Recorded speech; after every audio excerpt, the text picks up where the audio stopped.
I invite the member for Surrey Panorama to lead the House in prayer or reflection.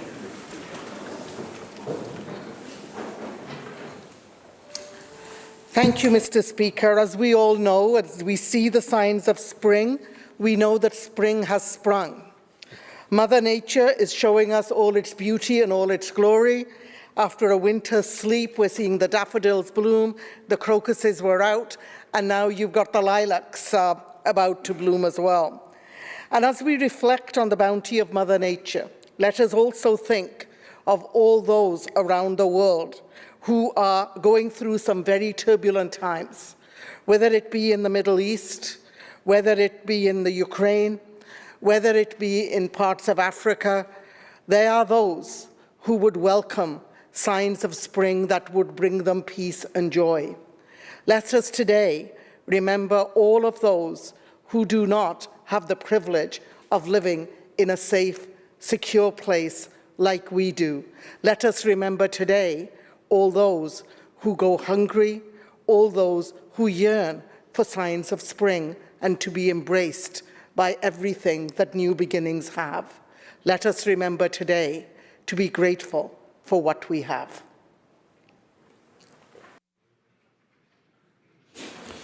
Introductions by members. Member for Vernon Monashee. Speaker, today we have some special guests in the gallery from Punjabi Press Club of British Columbia joining us here. The Punjabi Press Club of BC has been created to deal with matters related to practice of profession of journalism. It is established in the context of support of pluralist democracy as well as fundamental human rights. Club also focuses on their 13 additional aims and objectives to support and strengthen journalism.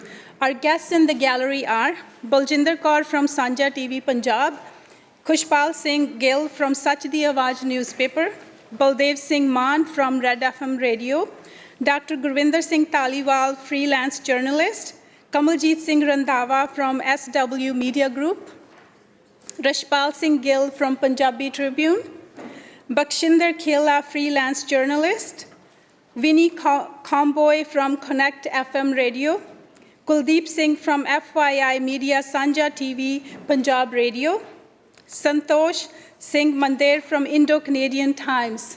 Would the House please join me to welcome our special guests from Punjabi Press Club today.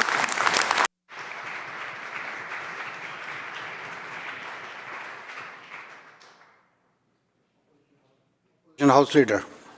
Well, thank you very much, Mr. Speaker, and I would like to join the member from Vernon as well on behalf of our caucus in welcoming the many members of the Punjabi Press Club who are here in the Legislature. Our leader, Kevin Falcon, had the opportunity to spend some time with all of them a couple weeks ago, and he very much enjoyed that. We are also, as a caucus, going to be meeting with them a little bit later this afternoon, so we'll look forward to that interaction as well.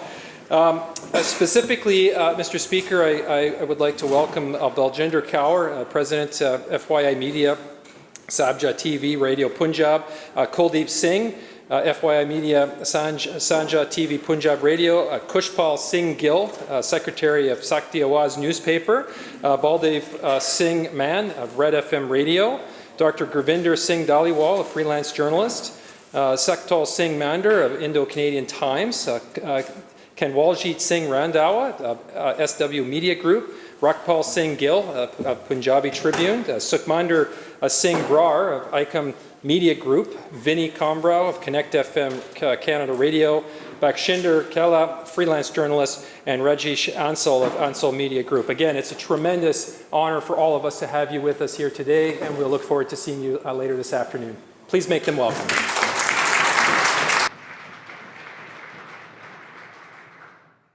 Minister of Environment.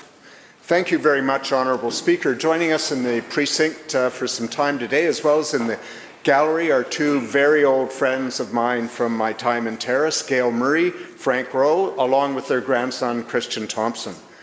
Gail spent 10 years as a constituency assistant for MLA Helmut Giesbrecht, and Gail was active in many community endeavours and exercised the unique skill of bringing political activism together with community organizing and activism and supporting people in the Terrace area who needed it. Her husband Frank was active in the Terrace in the BC Teachers Federation, but specifically the Terrace District Teachers Union. He was president for a while. It's a real pleasure to see them here today. Will the House join me in making them very, very welcome, along with their grandson? Member for Cariboo-Chilcotin. Well, thank you, Mr. Speaker. It's indeed a pleasure to introduce a friend of mine to this chamber as well. This young man's name is Massimo Calabrese. He's born and raised in Williams Lake and a student at the University of Victoria. He noted a low rate of vaccination through Cariboo-Chilcotin and the fact that our clinics were lacking participation months ago. Massimo, a 5-year employee of Paradise Cinemas, received the permission from the cinema owners, the Hody family, formed a partnership with Interior Health and went on to organize $1,500 of sponsorship from the community and encouraged people to come and get vaccinated with the opportunity to win prizes, free movie tickets, and more. Well, Mr. Speaker, get vaccinated, they did. 1,470 vaccinations are the responsibility of this young man. Massimo, our town owes you a great deal of gratitude. Would the members of this House please thank him?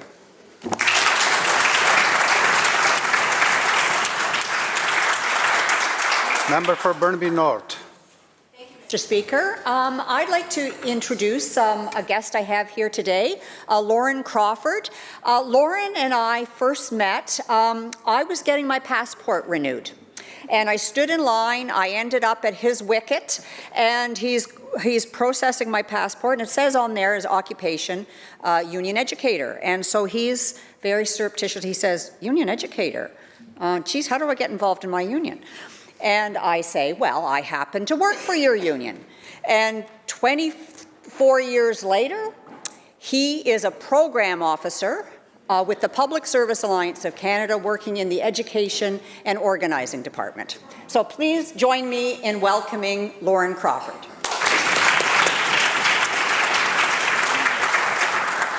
Leader of the third party. Oh, thank you, Honourable Speaker. I just also want to welcome the Punjabi Press Club of BC on behalf of the BC Green Caucus. I had the real pleasure of getting to know a lot of them during the last election. I look forward to connecting with them again. And I really commend their commitment to independent journalism and the support of democracy and fundamental human rights. It's very admirable, and I really want them to know I appreciate the work that they do.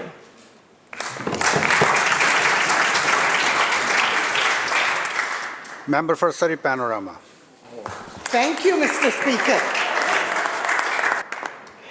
Mr. Speaker, it really is a pleasure to rise in this House. I know that a colleague of mine and a dear friend, we worked very closely together at the BCTF, both when I was a local president in Nanaimo and he was in Terrace, then taking on the BCTF on a couple of battles we had, and then, of course, at the BCTF as well. He's an amazing social justice activist, a strong unionist who always fought for inclusion and social justice and the best deal for the kids in our classrooms.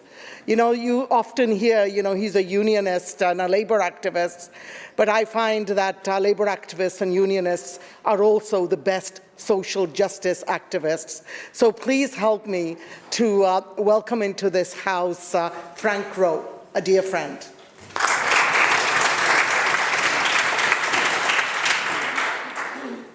Minister of Children and Family Development. Thank you, Honourable Speaker. It's a real pleasure for me today to welcome to the gallery Diana Seaton.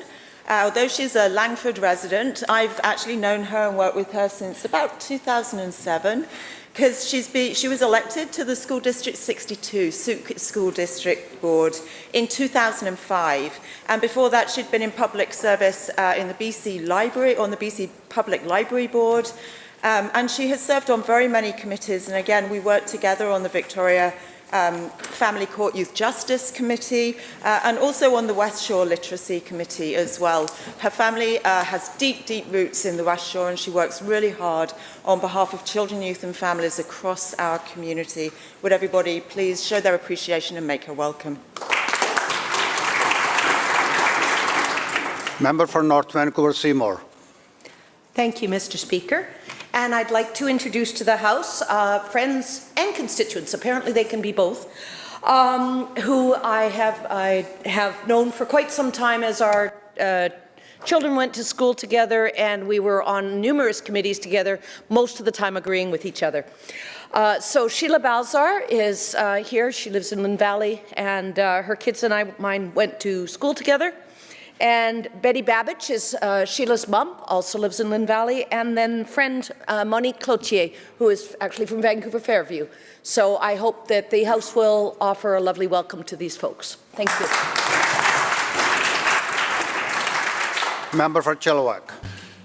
Thank you, Mr. Speaker. I'm very excited today because we have two high school classes from a local high school in my constituency, Sardis Secondary School. They're Crystal Nesbitt's classes. I went and spoke at one already, and I have an upcoming chance to speak with them again. And I'll tell you right now, they're very passionate, very engaged students, really care about housing, education, amongst a number of other issues. And so I'm happy to have them here today and can't wait to meet them after QP.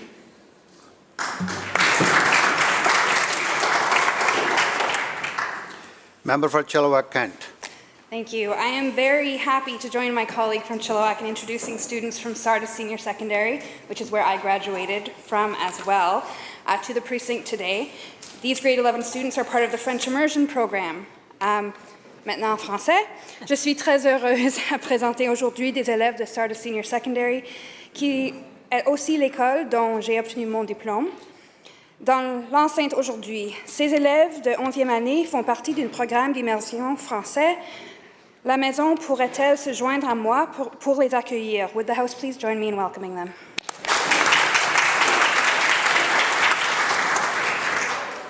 Madam Clerk. Introduction of bills. Minister of Labour. Thank you, Honourable Speaker. I have the honour to present a message from Her Honour, the Lieutenant Governor.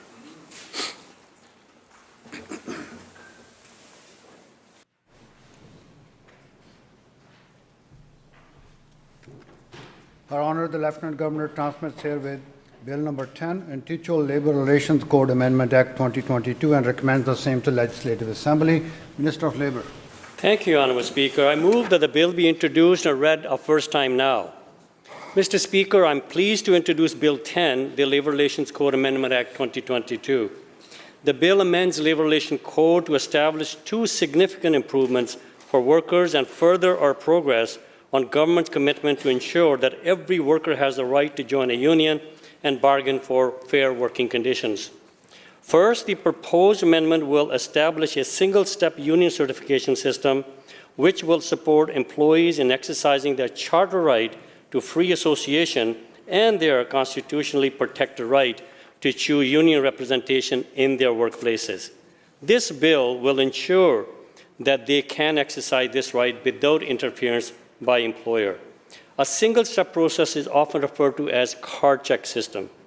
Second, the proposed amendments will provide workers in the construction sector with the ability to change their union representation in each year of the collective agreement.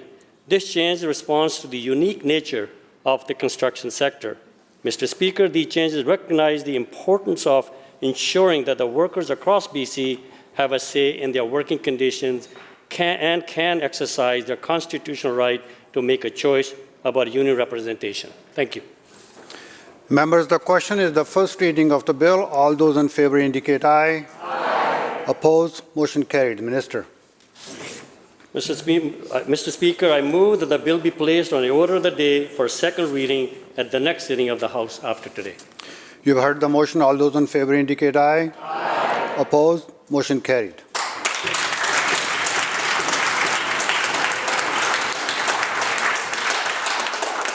Member for Delta South.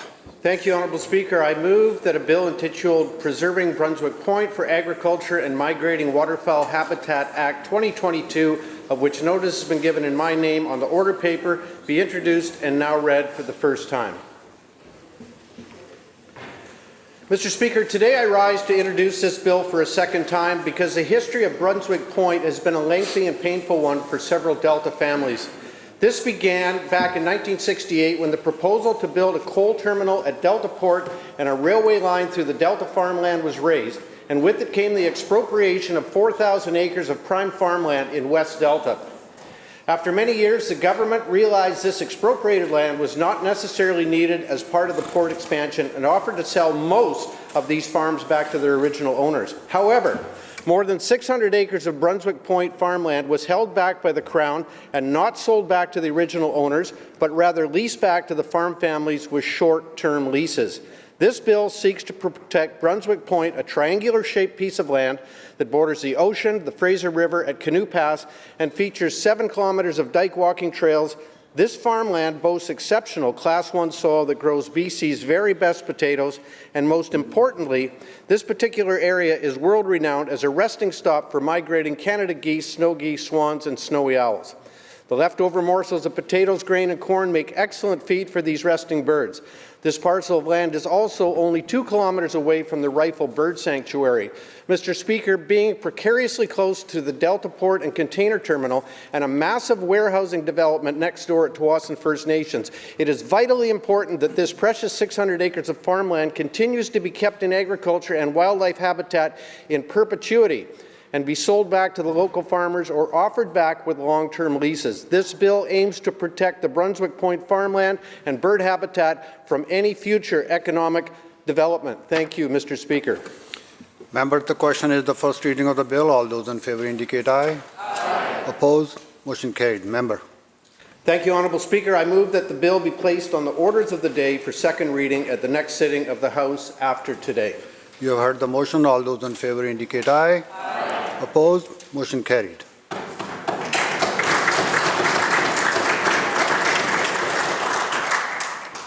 Madam Clerk. Statements by members.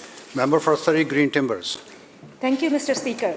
Today I want to speak about the special meaning of this month to South Asian British Columbians and the thought it evokes in me, the thought of celebration and the evolving idea of home.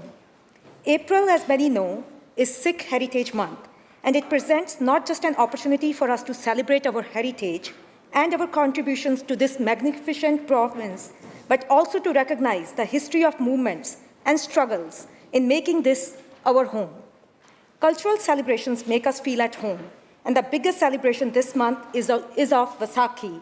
And even though this year's public Vaisakhi celebrations have been curtailed to maintain caution, the parades and festivities of past years were, for many, an expression of finding a substantial slice of home here in our province.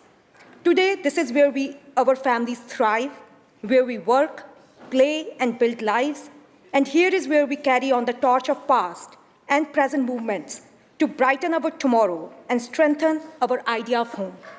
This idea is vacant without feeling franchised, and that is another achievement that we honor this month, an achievement that did not come without colossal struggle, as my friend and colleague, the member of Surrey Fleetwood, mentioned on Monday, that this month, specifically this past weekend, also marked the 75th anniversary of the right to vote for South Asian people.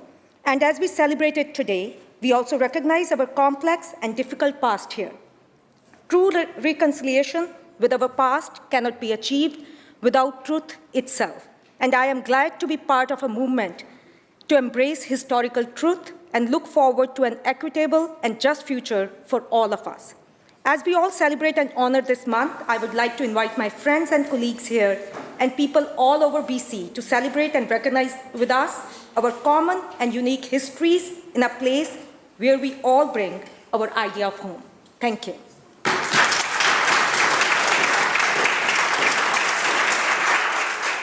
Member for Abbotsford West. Thanks, Mr. Speaker. More than a century has passed since the Canadian Corps, fighting together for the first time, stormed Vimy Ridge on a cold and snowy April morning in 1917. With the passing of the final surviving veterans, these events, both heroic and tragic, have slipped from the memories of the living to become permanently and exclusively lodged in the pages of our history books, where they take on a more mythical and ethereal quality. But they were real. The 10,600 killed and wounded were real. The families were real who mourned their death and ministered their wounds. If you visit the Vimy Memorial, as I think the member for Surrey Guildford did on behalf of this House a few years ago, you'll feel very close to that reality. The signage that warns of unexploded ordnance that even today claims casualties from the grazing sheep, the magnificence of the limestone memorial commemorating the over 11,000 Canadians killed in France with no known grave, and the incredibly poignant and personal etchings that you will see if you descend beneath the pastoral fields into the tunnels and caves that protected soldiers as they moved up to battle and then sheltered their broken bodies as casualties mounted. Go into those tunnels and feel the presence of a wounded and frightened 18-year-old from Clinton or Quesnel carving his initials into the chalk walls, wondering if he'll ever see the sunlight of home again.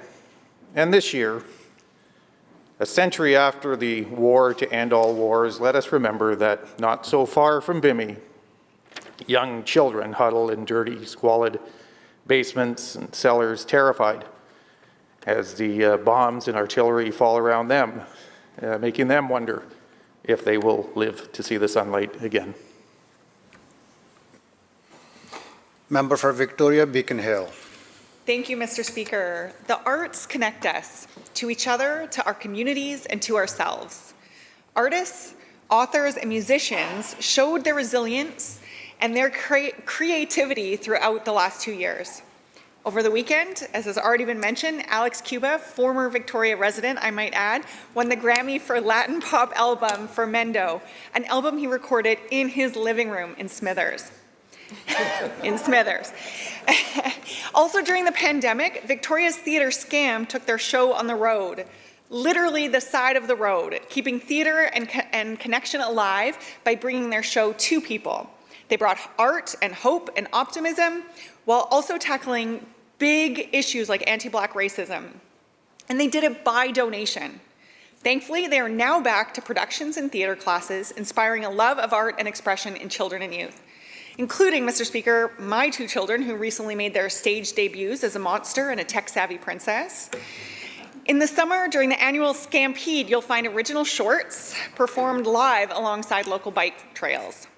Theatre Scam and dozens of other organizations in my community were recently awarded resilience funding and arts impact grants by the BC Arts Council. Orca Book Publishers, another recipient, believes that all people of all ethnicities, abilities, and genders should see themselves in the books they read, and that reading can contribute to a more compassionate world. So many of the authors published with Orca are from right here in my community, including Robin Stevenson, the award-winning author of Pride Puppy, and Camosun College instructor and author Kari Jones. The Witness Blanket, Truth, Art, and Reconciliation was written by Carrie Newman, artist and impact chair in Indigenous art practices, and award-winning journalist Kirsty Hudson. The Belfry Theatre, the Jazz Society, the Victoria Film Fest, the Afro-Latin Cultural Exchange Society, and many more have all been recognized by the BC Arts Council through funding. I encourage everyone to pick up a local book, listen to Alex Cuba's album, and find a way to take in some live theatre this spring.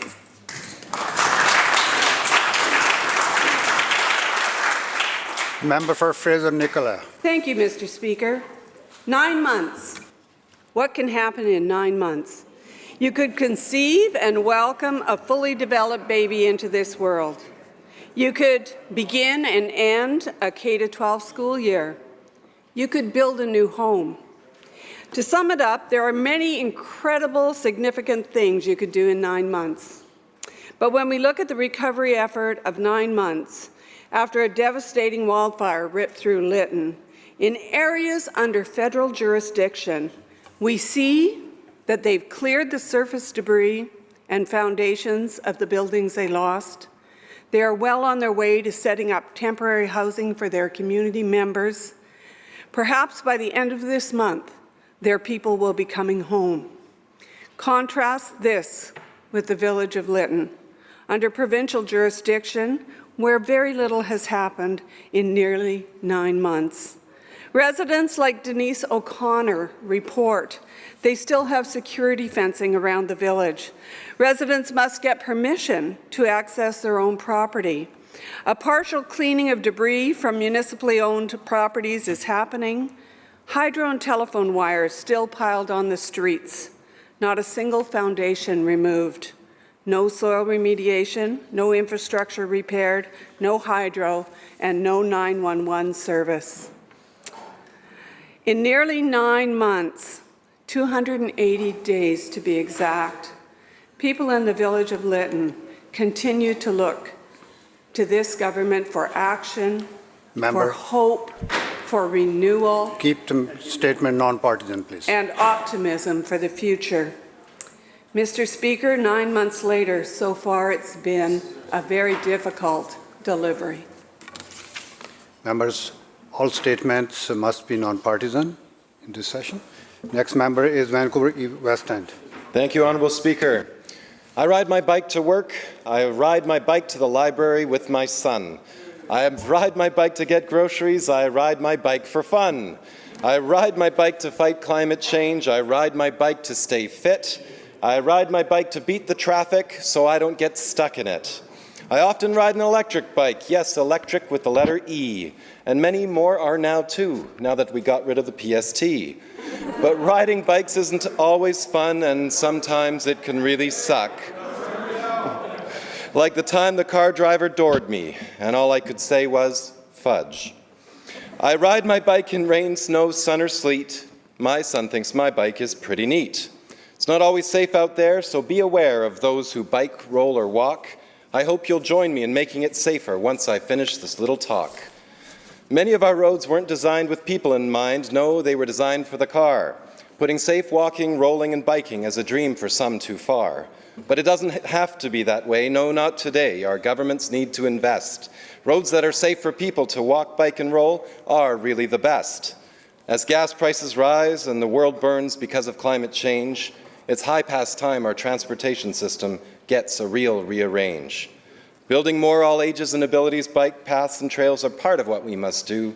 So is making sure the law and policies work for people who bike too. For a long time, riding a bike was seen as just a hobby.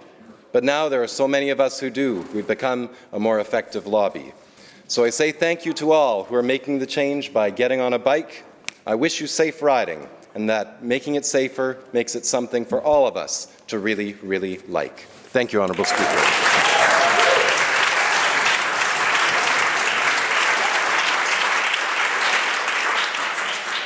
Leader of the Official Opposition. Thank you, Mr. Speaker. The arrival of daffodils each year give us a sense of hope that spring is on the way.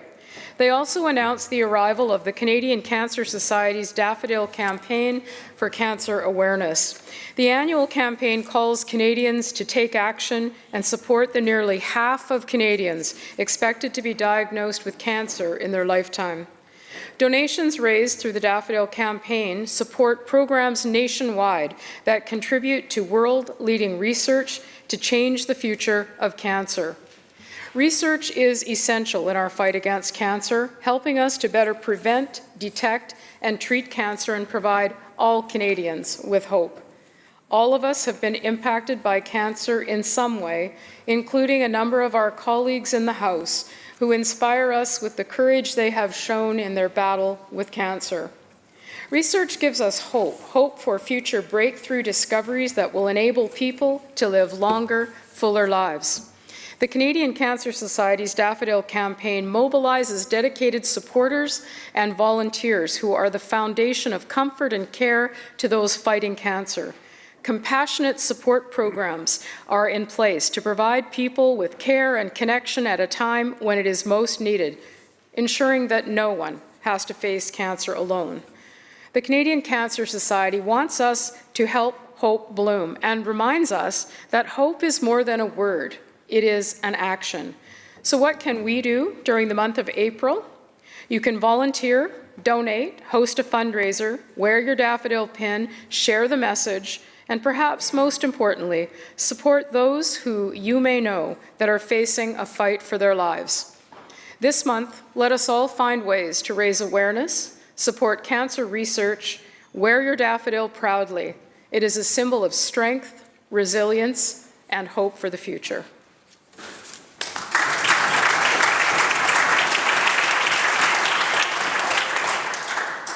Madam Clerk. Oral questions by members. Member for Peace River South. Well, thank you, Mr. Speaker. The latest real estate numbers are showing the housing crisis is continuing to worsen under this government. In fact, the Fraser Valley Real Estate Board says now that a benchmark home in that region is up to $1.7 million. That's a 40% increase from last year. In Surrey, the average price is nearly $2 million now for an average home. But you know what the most insulting part of all that is for families of British Columbia? It's that yesterday, this NDP government voted in favour to give themselves a $40,000 pay raise for the Premier and his cabinet colleagues. And in fact, Mr. Speaker, to add insult to injury, every single NDP member stood up yesterday to make that retroactive for another year. So imagine that. Every single one of them stood up to give another $10,000 into the Premier's pocket on top of the almost $40,000 they've added. Members, let's listen to the question, please. Extra money, extra taxpayers' money going into the pockets of the NDP cabinets and this Premier. So a very, you would think, simple question. Why is the NDP more focused on filling their pockets, even going back and taking money out from last year, rather than dealing with the skyrocketing prices that are affecting people around British Columbia today? Hear, hear. Attorney General. Thank you,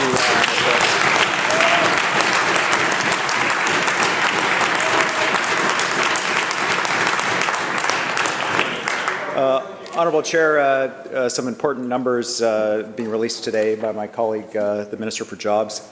100,000 people moved to British Columbia in the last year. 100,000. 60-year high in migration to our province. Now,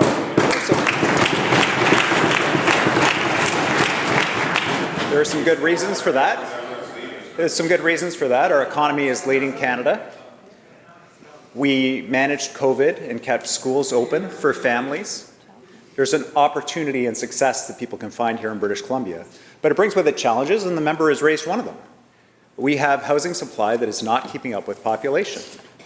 And I am working hard with the Minister for Municipal Affairs to reach out with municipalities. In fact, I'm speaking with him and Metro Vancouver today on this very issue. We're working to identify ways to support municipalities to get more housing built. We're having some success, Honourable Speaker. We are setting records for the amount of housing that is being built in this province. We have 47,607 units that were built in 2021. That's an all-time high, which is very good news.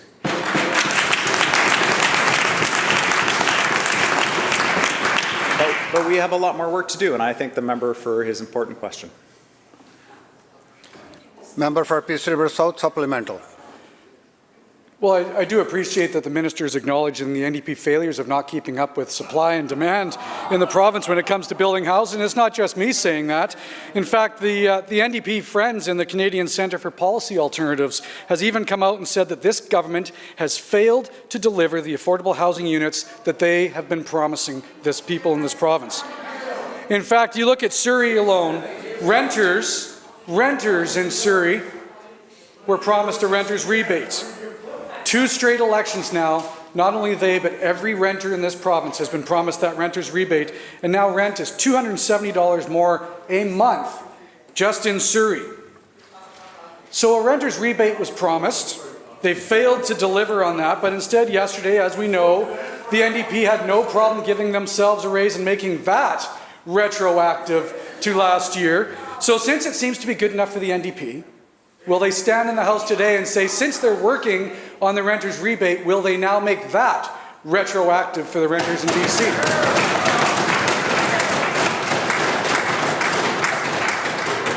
Attorney General.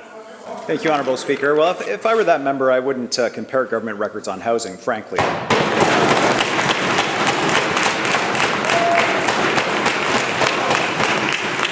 Now,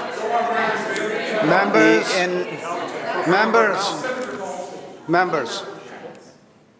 Attorney General. Thank you, Honourable Speaker. So in 2012, when Kevin Falcon was the Finance Minister, I think it's important to talk about records. When he was Finance Minister, this was the assessment in 2013 after he'd been at work for a year.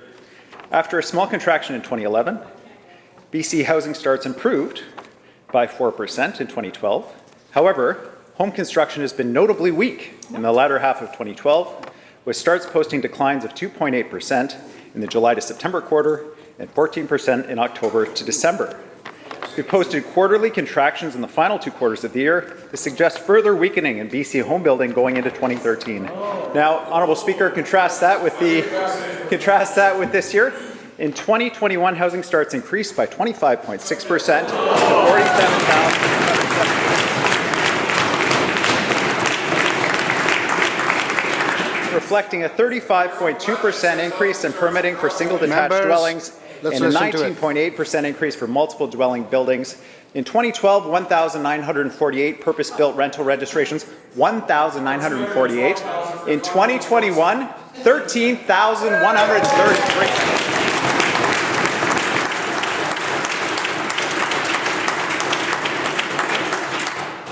Opposition House Leader. Well, thank you very much, Mr. Speaker.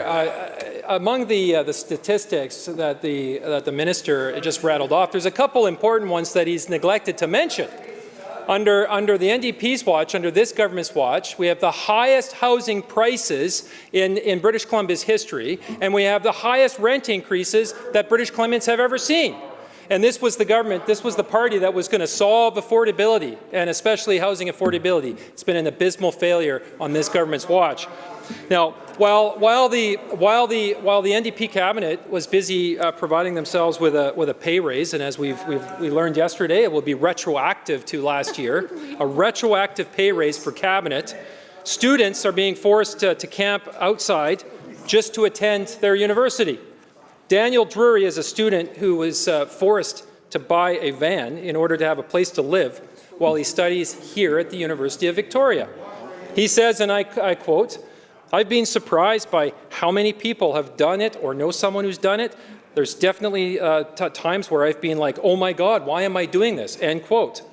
If the NDP's housing plan was working, then students like Daniel wouldn't be forced to sleep in a van. After 5 years of this NDP government, how is it that students are forced to experience homelessness just to attend their university? Attorney General. Honourable Speaker, the only thing that would be more profoundly ironic is if this member asked a question about ICBC.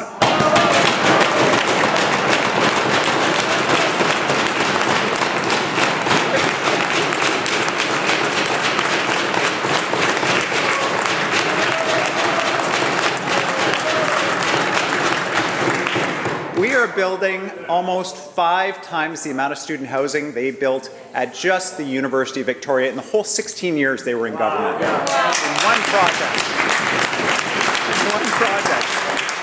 5,860 units of student housing, and we're just getting started, Honourable Speaker.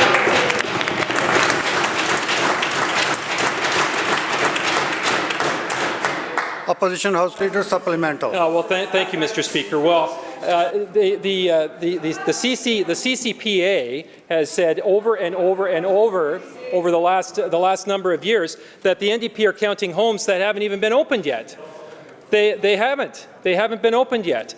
And this government is really good at creating the illusion of action.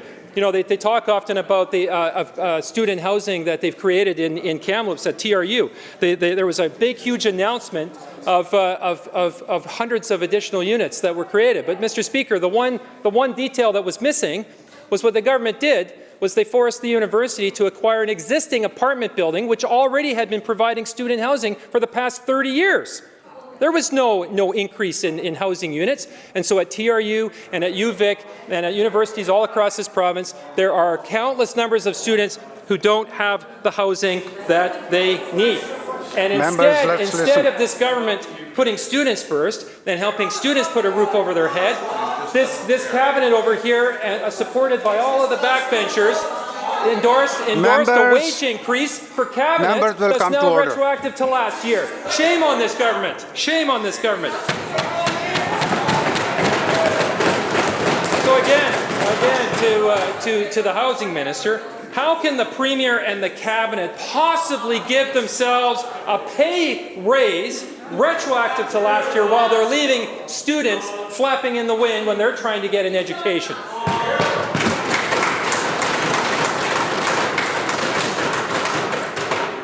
Attorney General. Thank you, Honourable Speaker. I mean, the member knows this housing is real. The member knows that people are moving in. And you know how I know that, Honourable Speaker? Is he and his colleague... Member, you have already asked your question. He and his colleague write letters to me, letters of support for the housing that this government is building.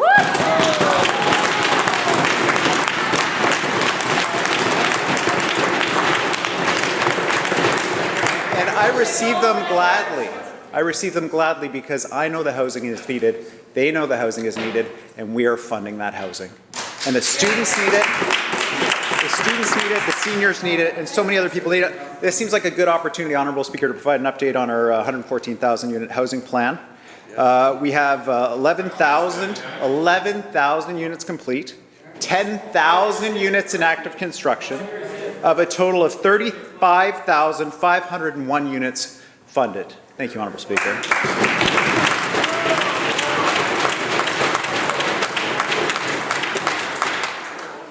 Leader of the third party. Thank you, Honourable Speaker. Yesterday, the White House released a memo on addressing the effects of long COVID, recognizing that anyone who has had a COVID infection can experience long-term and chronic effects from this virus. The United States is creating a federal long COVID program. In this province, there are potentially 83,000 BC residents experiencing symptoms of long COVID. For them, the pandemic is far from over. Long COVID can be severe. A recent peer-reviewed study found that long COVID can cause a spectrum of symptoms, including systemic, neuropsychiatric, respiratory, cardiac, gastrointestinal, and endocrine complications. Long COVID has been shown to occur after both mild and severe cases of COVID, and while some preliminary literature suggests that vaccinations reduce the incidence of some symptoms, vaccinations have not eliminated the risk of long COVID. Our understanding is still evolving, and all governments have a responsibility to recognize the people who are and will struggle with the effects of long COVID. My question through you, Honourable Speaker, is to the Minister of Health. What responsibility does government have to inform, educate, and support the public when it comes to long COVID? Minister of Health. Thank you. Honourable Speaker, the first thing I'd say in response to that question should be obvious to anyone who's reviewed the COVID-19 pandemic anywhere, is the best way to avoid COVID, the best way to avoid serious symptoms of COVID, the best way to avoid long COVID, the best way to survive COVID is to get vaccinated, and get vaccinated when you're invited to do so. That is the best way, Honourable Speaker. With respect to long COVID, it is an absolute priority. We know that many people recover differently and do not recover well and have long-term results and consequences of COVID-19. It's all the more reason why it's important to be vaccinated. It's why we set up the Interdisciplinary Clinical Care Network, which is the first of its kind in Canada, to coordinate our response across health authorities to make sure that people get the care they need. Our post-COVID recovery clinics are in place, and they don't just support direct patients at the clinics in the thousands with positive results, but they support primary care providers and healthcare providers across BC because we've taken those steps. There is more to learn and there is more to do, and BC is leading Canada in that regard and working with everyone in the world to support people who are struggling with COVID-19. Leader of third party, supplemental. Thank you, Honourable Speaker. Indeed, there is still much more to learn. Vaccinations absolutely reduce the risk, according to the literature. However, we know that transmission of COVID is happening, even amongst people who are vaccinated, and that long COVID remains a risk. Dr. Zach Schwartz is the lead of the post-COVID recovery clinic at Vancouver General Hospital. He recently stated in an interview with CTV that even with clinical support, some patients, quote, seem to have stalled and not recovered. And those patients in that clinic are the lucky few to have made it up to the top of the waiting list. Honourable Speaker, people are grappling with a new illness that has impacted their day-to-day lives. Some have lost their livelihoods. They have little information and limited support. Through you, Honourable Speaker, to the Minister of Health, beyond the COVID post-recovery clinics, which can't serve everybody who in this province is suffering from long COVID, what additional supports can the tens of thousands of British Columbians managing long COVID expect from this government? Minister of Health. Thank you, Honourable Speaker. Well, first of all, with respect to information, because the member talks about information, patients and their caregivers can access, Honourable Speaker, can access the interdisciplinary clinical care networks, online education tools and resources to support themselves as they recover. We have put in place, the first in Canada, a comprehensive system that supports people across British Columbia. We have long COVID clinics for people, and anyone who has symptoms beyond 3 months can ask to become involved and get support through those processes. Those are in place now. We need to have, and it's why it's so important to have a robust primary care network across BC to support people who are dealing with chronic illnesses across the spectrum, from continuing to suffer the effects of COVID-19 to other chronic diseases such as diabetes, and we have to continue to build that. But I would say this, Honourable Speaker, I can't emphasize it enough, that it is important now to get vaccinated. There are 68,000 people over 70 who've been invited to get their booster dose who haven't got it. They need to phone up today. There are more than 450 pharmacies available to give vaccinations today. Last week, there are more than 100,000 unfilled appointments. We can support each other and prevent this as well by getting vaccinated.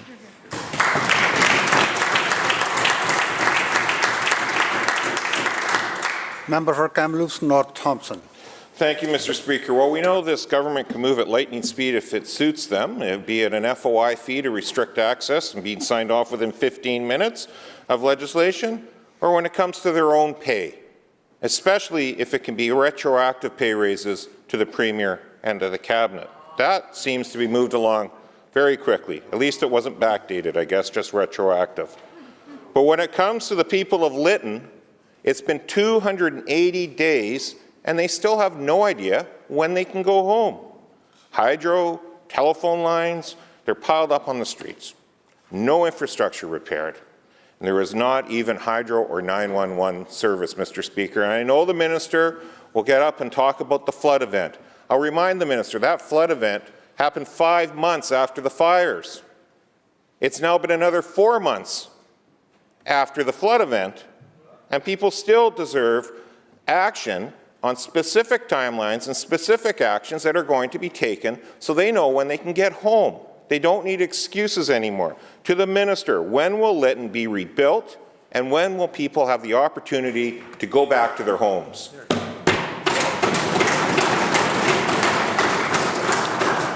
Minister of Public Safety and Solicitor General.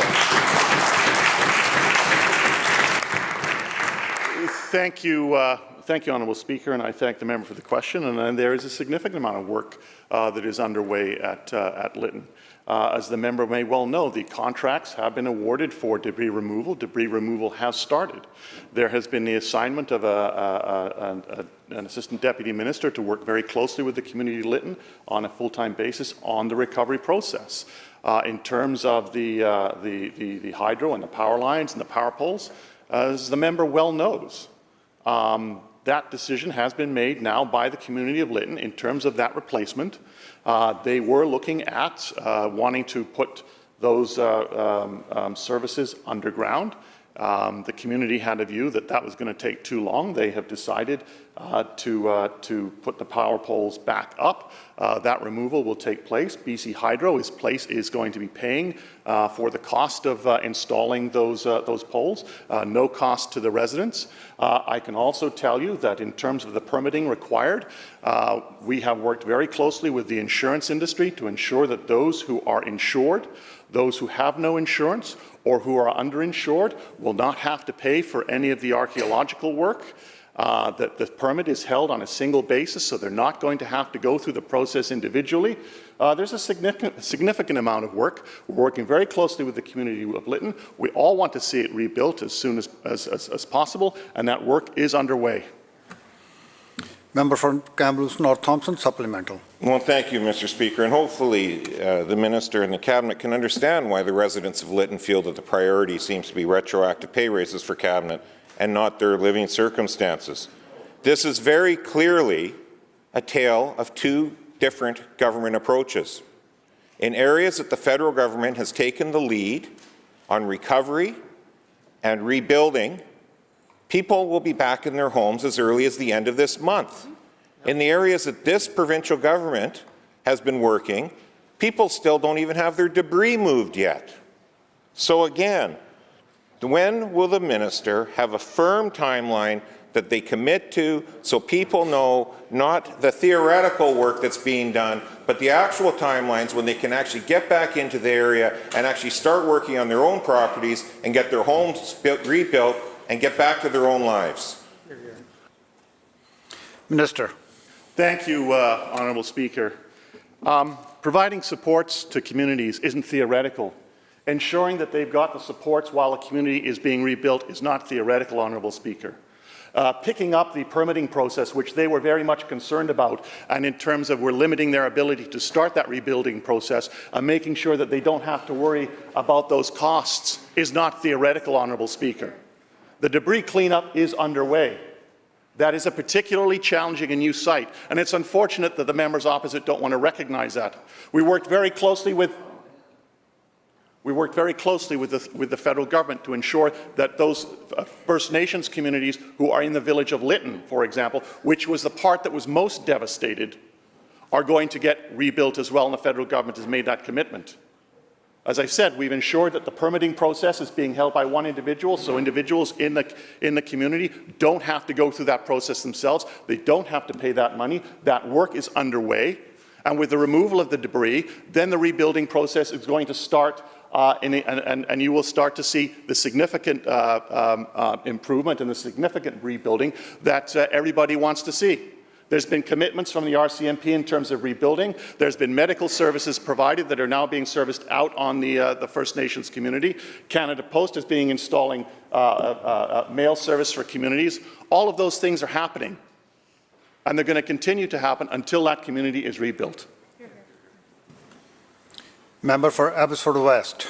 Thanks, Mr. Speaker. I was listening carefully yesterday when the Attorney General correctly pointed out the important role that BC's Corps of Prosecutors plays in protecting the safety of our communities. He referred to the authority he has to issue directions related to general prosecutorial policy, which is something we're clearly going to want to discuss with him in the days ahead. What I didn't hear him refer to is the deplorable state of morale within the prosecution service, which has been without a contract for 3 years since the last contract expired in 2019. Now, prosecutors, like everyone else, they saw the ease with which the Premier and Cabinet voted themselves a raise, and they are asking, they are more than curious to know why they have been without a contract for 3 years and how much longer our communities are going to be relying upon the important work done by the prosecution service, who has been without a contract for 3 years. Attorney General. Thank you, Mr. Chair. Let me start off by thanking our hardworking Crown prosecutors for the important work they do. I know the opposition and I sometimes agree about that hard work, that it's important, difficult, challenging work, and sometimes I'm not so sure where the opposition stands in terms of the challenge of that job, given the questions that were asked yesterday. Let me say to them that I appreciate their work. I appreciate the time they take, the hours they spend, the work they do with victims, the traumatic scenes that they have to hear recounted, the horrific evidence they have to go through in order to prosecute crimes in our courts. And I am incredibly grateful for what they do. Bargaining, as the member knows, he used to be the Minister of Finance for this province. It takes place at the bargaining table. And I am sure that government and the Crown will ultimately come to a mutually satisfactory agreement. Member for Abbotsford West, supplemental. Thanks, Honourable Chair. It's been 3 years. 3 years without a contract. And I am told by 30-year veterans of the prosecutorial service that they have never seen morale as bad as is presently the case. So the minister can stand in the House and say things that I think all members would agree with about the importance of the work and the value we place in the work of the prosecution service. But where the government really gets to reveal that value is by sitting down and negotiating a contract. Prosecutors had a contract for 12 years that expired in 2019, and they have languished without a contract since that date. Communities want to know that their prosecutors are fully engaged, fully retained, and fully under contract, and that has not been the case for 3 years. And the one thing I, again, didn't hear from the Attorney General is anything approaching an explanation for why prosecutors have been without a contract for 3 long years. Attorney General. Thank you, Honourable Speaker. Well, I'll say it is a pleasure to hear today a different tone from the opposition about the important work of our Crown.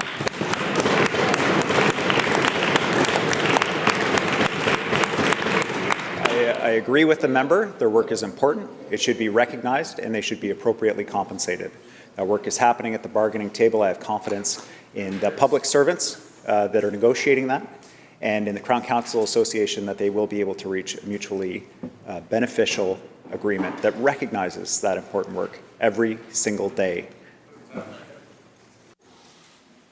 Member for West Vancouver, Seaton Sky. Thank you, Mr. Speaker. Well, the NDP cabinet has found a way to give itself a retroactive pay increase.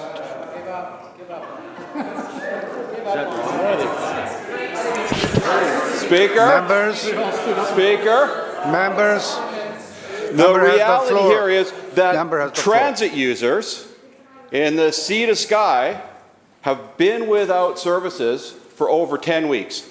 There's a transit dispute. There's a strike that entering its 10th week. This strike is hurting vulnerable people who need to get to work, need to get to medical appointments, need to get to school. People like my constituent Laura, who says the transit strike is making an already challenging time more challenging, and we desperately need to get buses back up and running. It's hurting people who are spending thousands of dollars to take cabs to get to work. A constituent wrote to say, I want to share with you that my son called last week crying because he cannot pay his rent. He's spending his wages on taxis.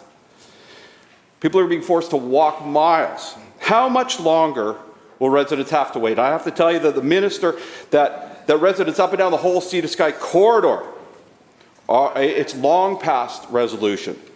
And they can't wait any longer as a pawn of provincial labour negotiations. Mr. Speaker, when will the minister step up and help people like Manuela who are desperate for a return of transit services? Minister of Labour.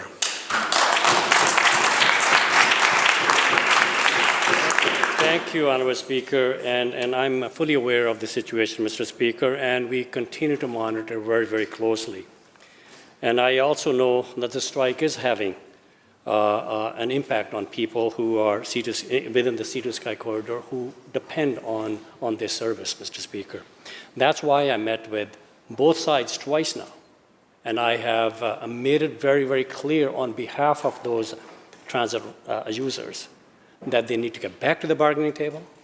And after my first meeting, they did go back to the bargaining table, but unfortunately they were not able to conclude the bargaining process.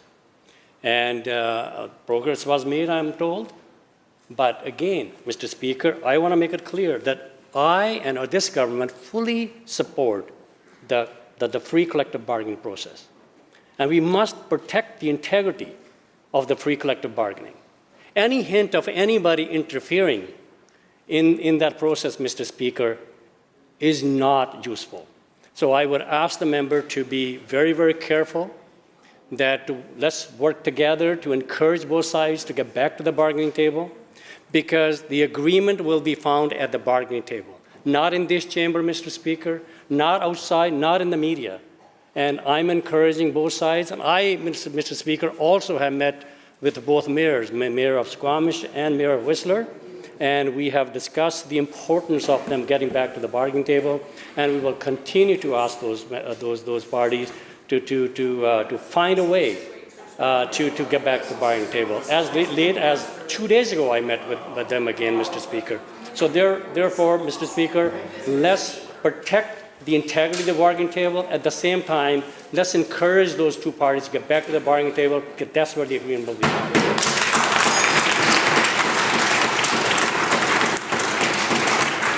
The bell ends the question period. Madam Clerk. Oh, member for North Vancouver Seymour. Thank you, Mr. Speaker. Mr. Speaker, I rise to present a petition regarding the farming of fur-bearing animals. The petition was compiled by constituents in North Vancouver and has signatures from 5,800 people across British Columbia. Thank you, Mr. Speaker.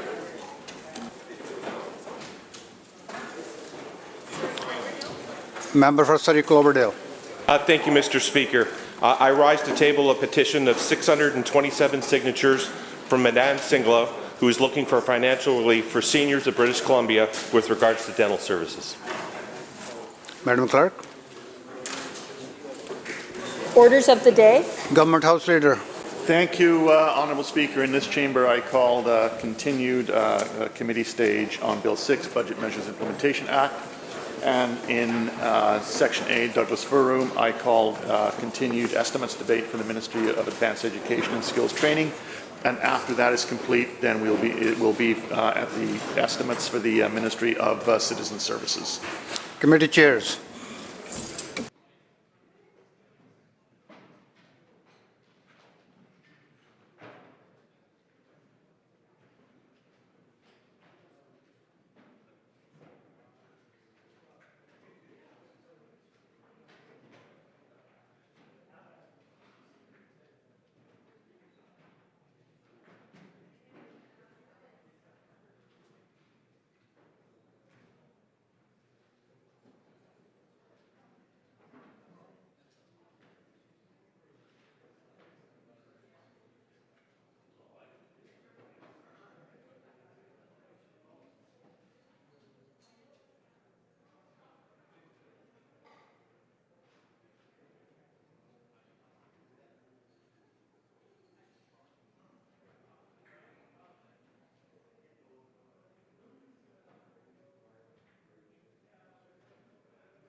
All right, members, we are here with Bill 6. We were finishing, well, not finishing, we were on Clause 27, which is where we will begin, the Clean Building Tax Credit section of the bill. Shall Clause 27 pass? So ordered. Shall Clause 20, where is that? Shall Clause 28 pass? So ordered.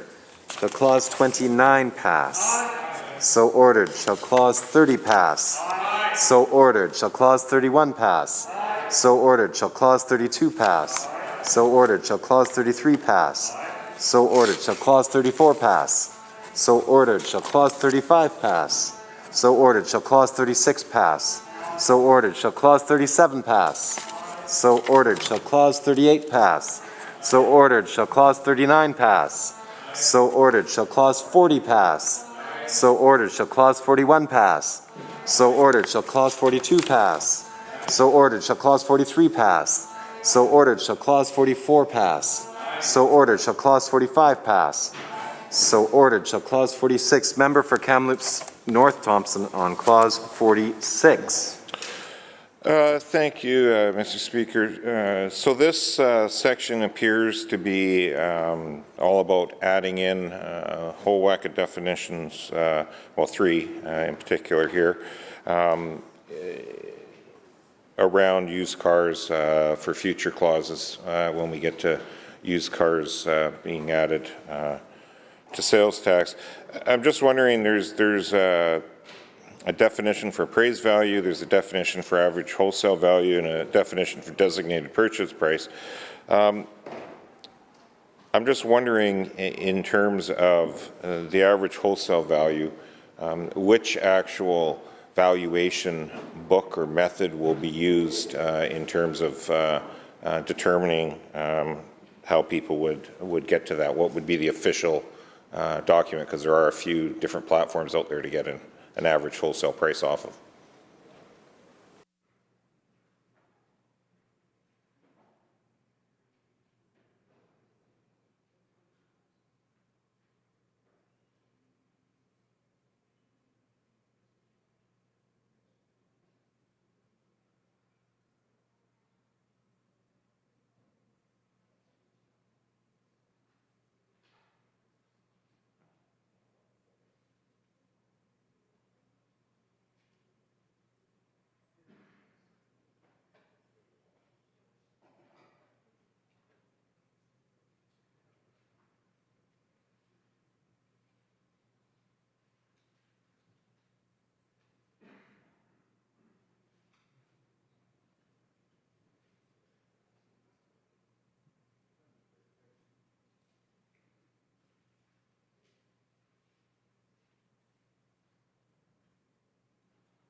Minister.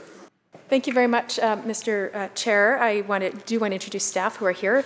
They rotate in and out depending on which act we're doing. So I've got on my right Renee Mountainay. We've got David Karp on my left, and Grant Newley is right behind me, and he's our car guy. There are three books. There's the red book, the black book, and the blue book, and different provinces use one or a combination of those. And we're engaging with other provinces to make the determination. That will be done through regulation. It'll be one of those as we continue to do our research to make a determination about what would work best here in British Columbia. Member. Thank you. So in terms of commencement date, however, with the changes to the used car taxation regime, what would be then the timeline or the overlap of trying to determine when an actual blue book, red book, black book will be used versus the implementation of commencement of the provisions?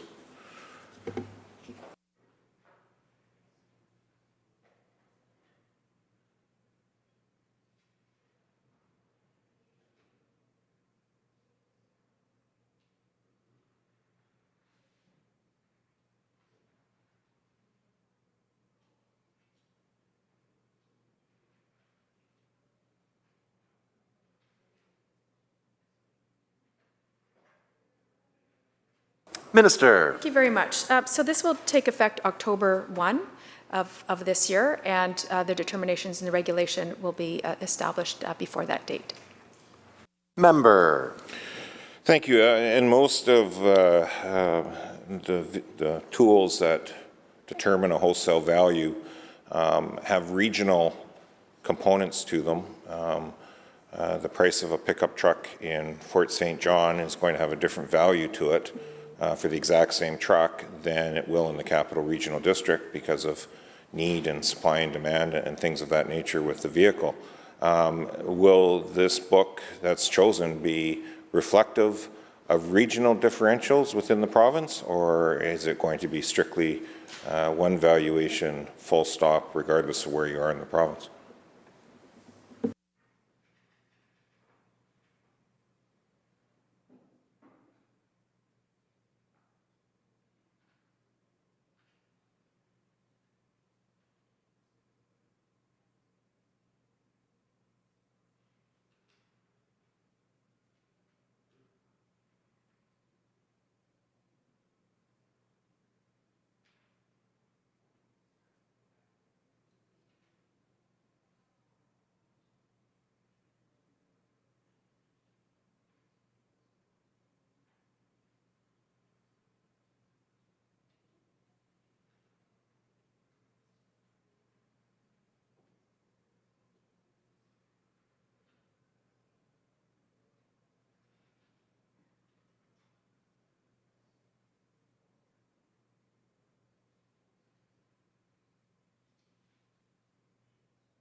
Minister. Thank you very much, Mr. Chair. So these industry publications that I mentioned, you know, they're long-standing, they're well-trusted. Dealers around the province use them because they are consistent, they are trusted, they are long-standing. Most of the provinces use them as well, and it's in everyone's interest to get a consistent evaluation, and that's why we're turning to these well-used, well-known resources to help establish consistent, fair valuations. Member. Thank you, and I do recognize that there's a whole lot of, so maybe I'll just give the Minister an idea where my headspace is going today with some of the questions. So I recognize there's 2 or 3 areas that I'm going to try to concentrate time on: the furnaces, the used cars, a couple things like that. But they kind of interlap in a whole lot of sections between definitions and other sections. So with a little bit of latitude, I'll cover them off as best I can in blocks, and then just as we just witnessed, you'll see a whole bunch of sections move through. So just to put your mind at ease on that, just so we don't miss anything on the overlap pieces. I guess really at its core, though, with the used car and the regionality of it, to get a better understanding of, I buy an online, it's understood right now because used car dealers aren't part of these changes. It's just online private sales, is my understanding with used cars. I will then go into my ICBC office. I'll be required to try to prove, presumably, what the value of my car is. Those online rating, wholesale pricing, give it a good, fair, poor valuation, and then you start getting into price ranges. but there's that regionality to it too. So will those wholesale pricing be dependent city-specific? In other words, I buy it online, I need to justify it in the jurisdiction that I'm now registering it at ICBC at that valuation, or is it that I'm justifying it based on a price point that may be in a different part of the province?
Minister. Thank you very much, Mr. Chair. So these industry publications, they each have somewhat slightly different methodologies in their valuations, which is what staff are looking at in order to identify, which would meet our needs the best. But the public, the public can easily access these industry publications so that they can make their best valuation about their vehicle.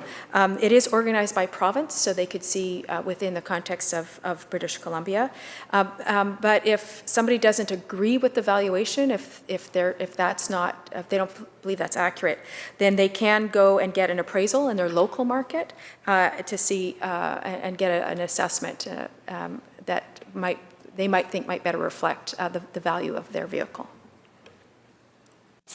Shall Clause 46 pass? Aye. So ordered. Shall Clause 47 pass? Aye. So ordered. Shall Clause 48 pass? Member for Kamloops North Thompson on Clause 48. Thank you, and this section has a whole whack more definitions again on Section 1 of the Provincial Sales Tax Act. But the questions I have are specifically around the new definitions and changes to definitions around fossil fuel combustion systems. I'm just wondering, and again, recognizing this is going to be picked up in some other sections, but get that broader concept.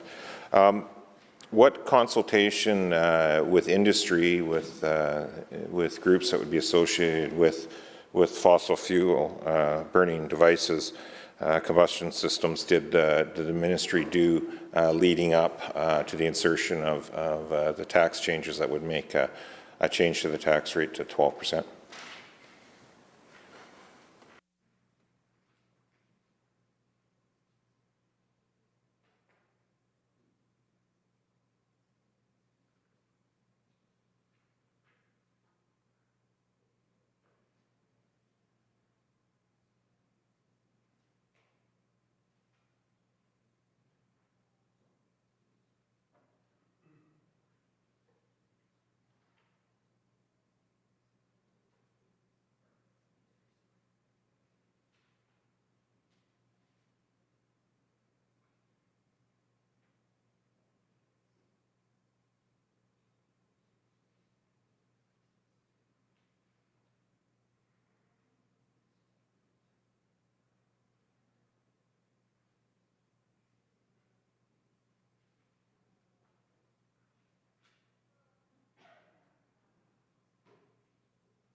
Minister. Thank you very much, Mr. Chair. So I think the member would be well aware that when there's tax changes, we don't go out and do consultation per se. However, staff did reach out to other ministries, particularly around Clean BC, to research with them around tools that can help change behaviors and purchasing of equipment that would help mitigate climate change, help mitigate, help us achieve our GHG emissions targets, and it was with their research and expertise and advice that these decisions were made. Member. Thank you. I'm just wondering if the minister is aware that BC is home to more gas hearth products that are produced and more individuals employed in that sector in BC than in any other state or province in North America. In fact, there's over 60 member companies in that industry. They manufacture, sell, and distribute hearth products across BC and to the outside markets. About 40% of gas hearth products sold in Canada are in BC. And there's 3,000 direct jobs and another 7,000 indirect jobs with this industry that wasn't consulted. And I ask that because when you read the provincial sales tax on fossil fuel combustion systems and heat pumps, the bulletin, the notice that came out, and you start looking at how component parts start to be taxed, this piece of the industry has a very real concern in terms of those input costs, because the bulletin seems to be written with the thought of a homeowner purchasing a furnace and someone coming to install a furnace in your home in terms of a thermostat and ductwork, but there doesn't seem to be much thought to the Hearth and Patio and Barbecue Association members, which again is the largest in North America for jobs and production in Canada and in BC here. So was the minister aware of the significance of this industry in British Columbia when this came forward?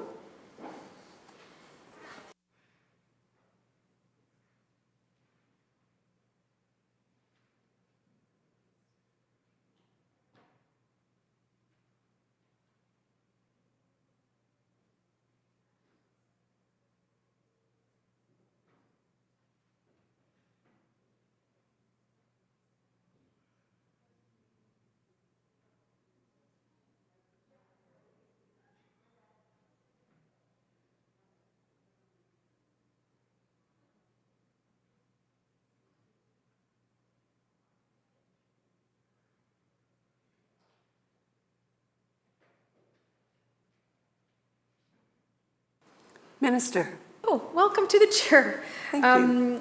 I think I think back to my previous answer to the member and about what it is that we're trying to achieve here. A single household switching from a standard natural gas furnace to a heat pump can save over 1.7 tons of GHG emissions per year. Supporting folks to make that transition is absolutely critical. We know that there's industry efforts being made all around this province to switch over, making sure that we do our best as a jurisdiction to reduce greenhouse gas emissions. And it's not an easy task, and waving to the students who are leaving, and I'm sure that they would agree that making sure that we reduce greenhouse gas emissions and fight climate change, and I'm getting thumbs up from everybody up there, is absolutely critically important. And it's for their future that we think it's really important to make sure that they have a climate that is resilient and a climate that they can live in and raise their children, and the chair's grandbabies can grow old in. And it's for them that it's important that we make this transition. And having said that, I know it's not easy. Making change and transitioning to technologies that protect our environment, protect human health. And I don't think I have to say it to folks living in Lytton or the folks in Princeton, the folks in Abbotsford, about how critical it is that we make these changes. It is hard. We also know from the data that there are real opportunities, business opportunities, by making the transition. That doesn't mean it's without growing pains. It doesn't mean that it's not painful to make the switch. But by not making the switch, we know how many more lives do we need to lose, how many more farms need to be impacted, how many more roads need to be washed away. And it's for that reason that we are trying to support British Columbians to make the change, to reduce their GHG emissions, so that the next generation isn't faced with the challenges that we're faced with. Member. Well, thank you. And I don't think anyone, including the industry, is opposed to energy efficiencies. This is about added punitive extra costs that they feel are unwarranted at this time for certain pieces of this. And the minister referenced that they do cross-ministry work and development of this and connect. So I'm going to read a little bit out of the letter I received from the Hearth Patio and Barbecue Association of Canada. The imposition of the 5% additional PST on fireplaces occurred without consulting the BC hearth industry. From conception to implementation, this punitive and unfair tax was adopted without transparency or due diligence, even though the hearth industry was in contact with the Minister of Energy, Mines and Low Carbon Innovation on other issues.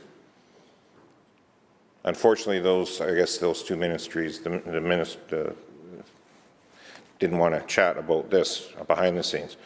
Not one phone call, email, or heads up of any type, they say. Here's why that's important. The implementation of a fiscal disincentive while adopting a fiscal incentive for heat pumps shows a complete lack of understanding of the realities of heat pump technology and research on their efficiency, the weather conditions, and the realities of ensuring BC residents have access to heat. Significant implementation issues exist beyond the initial notice, which was created additional costs and confusion for small businesses, ambiguity in the legislation and the potential for different interpretations of the rules increase the risk that retailers could be held accountable to different interpretations over time. Any accountant or bookkeeper would have to be a fireplace/heating appliance expert to be able to properly apply these rules. Even then, sales would need to be further categorized based on the type of sale, cash, carry, install, repair, etc. Examples: fans.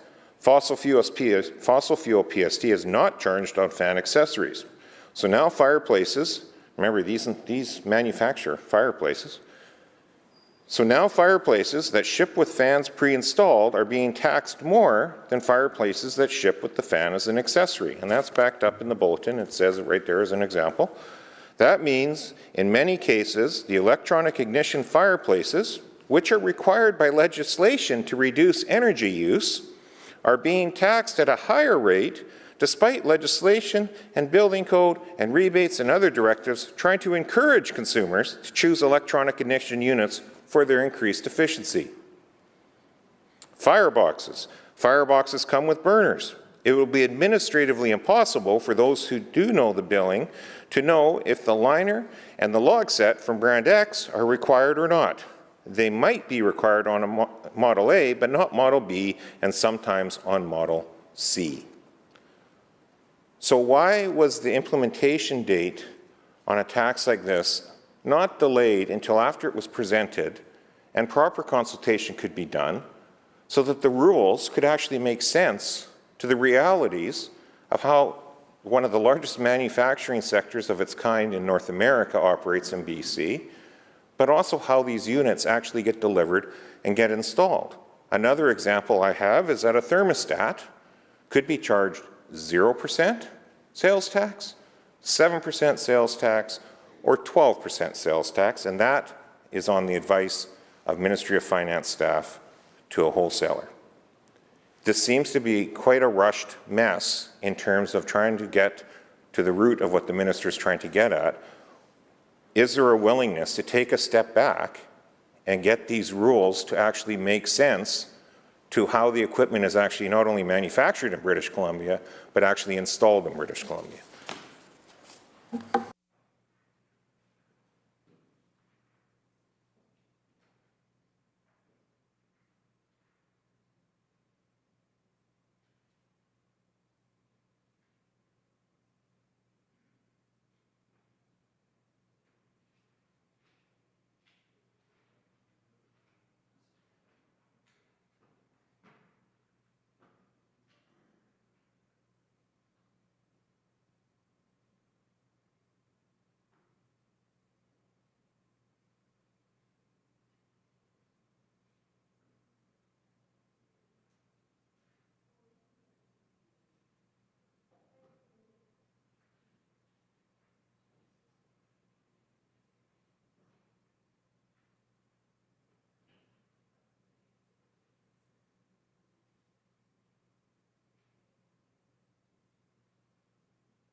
Minister.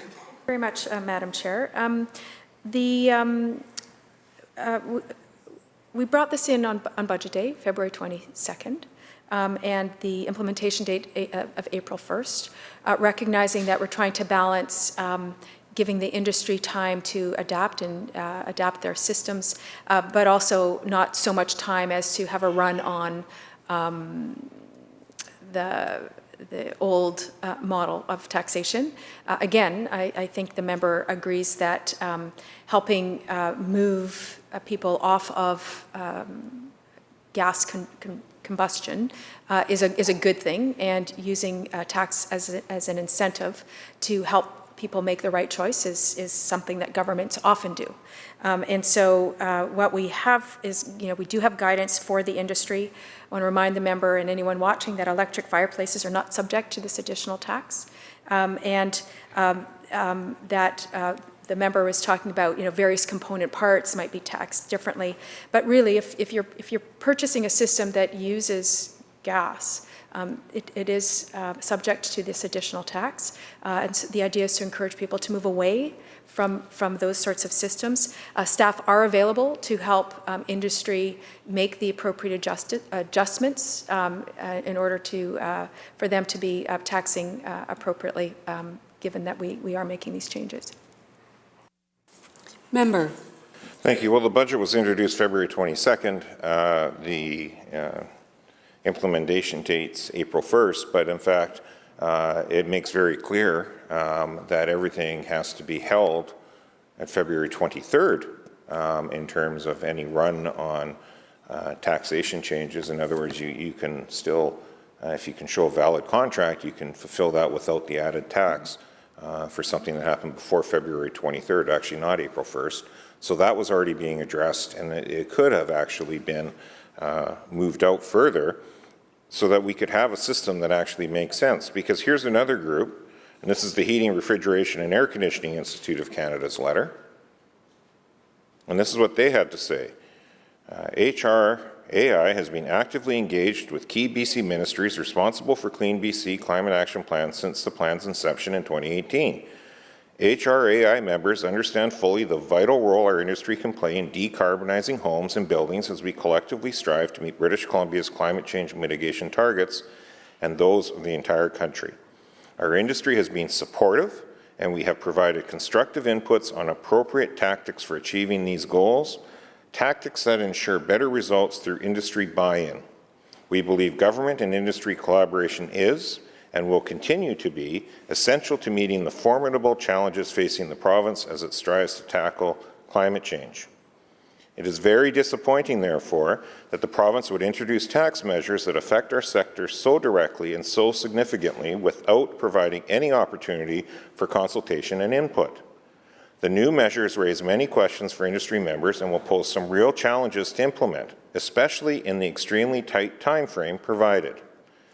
HVAC contractors in the province, almost all of whom sell both fossil fuel-based systems and electric heat pump alternatives, will face significant challenges sorting through and enacting the required adjustments to their business systems.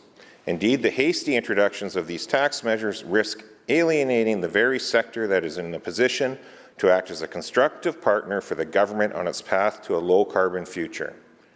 HRAI respectfully requests that the Government of British Columbia consider delaying the implementation of these tax changes by 6 months to allow them to better prepare. Again, the industry is not denying that transitions are happening. The industry is not even saying that the tax measure is necessarily a bad thing. What they're saying was they weren't consulted. They've been trying to be a partner on climate emission reductions strategies, and now they've been ignored with a tax change that is unworkable right now and punitive to large portions of the province. So they're pretty clear that they support the overall goal and they understand their importance of homes on carbon footprint of British Columbia overall. So will the minister take them up on their offer of a 6-month extension and provide that, and we could amend this today and have the implementation be 6 months from now?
Minister. Thank you very much, Madam Chair. And I think the member knows full well that government doesn't consult on tax changes. It's not something we've done. It's certainly not something that was done when they were in government. It's just not good practice because it creates this risk of a run certain products when you're trying to create the shift. But we are, and I want to assure the member that we are in an ongoing dialogue with the industry, the other ministries, as well as my ministry. I have been assured that Revenue Division is working with the industry to facilitate the transition, and that it is a priority for the Revenue Division to support the industry with these tax changes. Member. Thank you. Well, part of the problem the industry and people have with this change is not the concept of reducing the carbon footprint, and not even the concept of further incentivizing heat pumps, because there's already a lot of different incentives out there for a heat pump. But it's the technology of the heat pump itself in certain areas of the province. And so when you have the vast majority of housing units and fossil fuel burning appliances located in a part of the province that actually can handle heat pumps for that purpose, or an electric hot water tank for that purpose,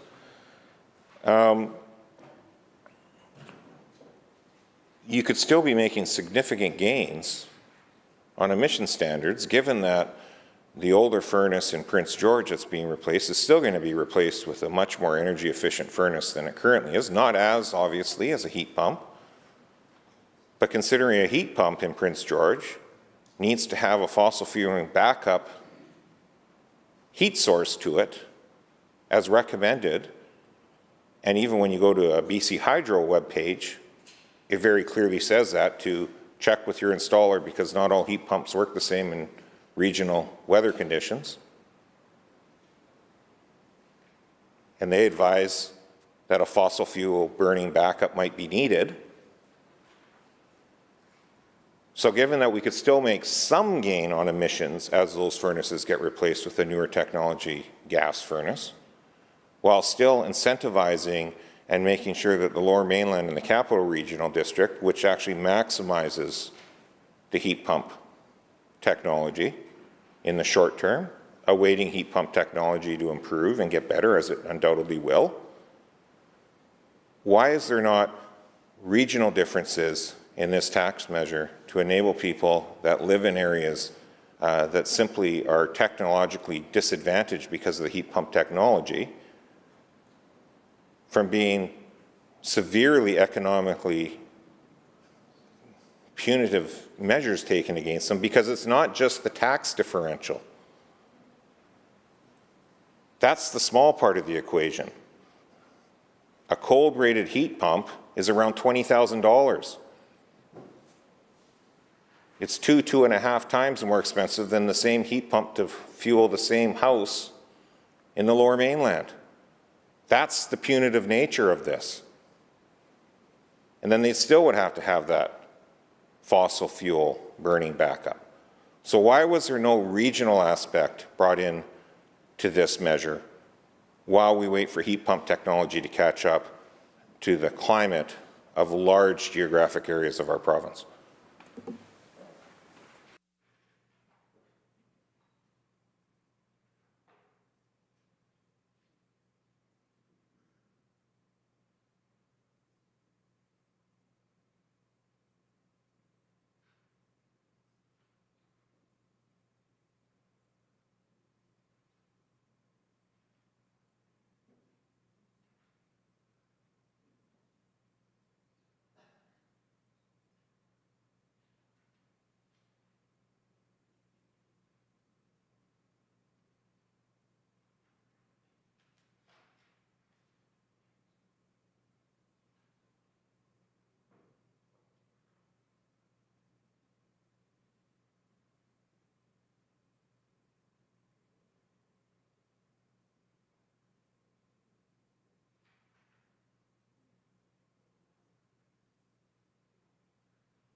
Minister. Thank you very much, Madam Chair. So, I mean, heat pump technology continues to grow by leaps and bounds. We now know that people in colder climates in BC can benefit from the efficiency and the savings that are associated with a cleaner option. Even the Yukon has been promoting heat pumps. They have said, and a quote from the government there, that they're a proven technology that works in Yukon's cold climate down to minus 25 Celsius. And Manitoba as well, there's a specialist there from the Arctic heat pump that talk about covering your heating needs down to minus 30. And so they recognize that there has been a technological change. And having recognized that in colder climates, you need a slightly, I'll say, a more sophisticated system because of the colder climates. We recognize that there's additional costs in those parts of the province that are perhaps colder. And so that's why we've added $16 million in new top-up incentives specifically for people in colder climates, in northern communities, so that we can make heat pumps affordable for them as well. So we recognize that, and that's why we have an added incentive to support those living in colder climates.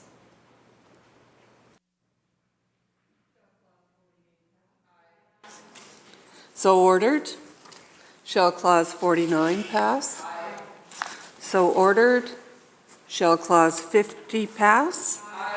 So ordered. Shall Clause 51 pass? Aye. So ordered. Shall Clause 52 pass? Member. Thank you. So this is where we are in terms of determining the price of the motor vehicles. I'm just wondering if the minister can provide more detail. I go into ICBC, I say I paid $5,000 for the car.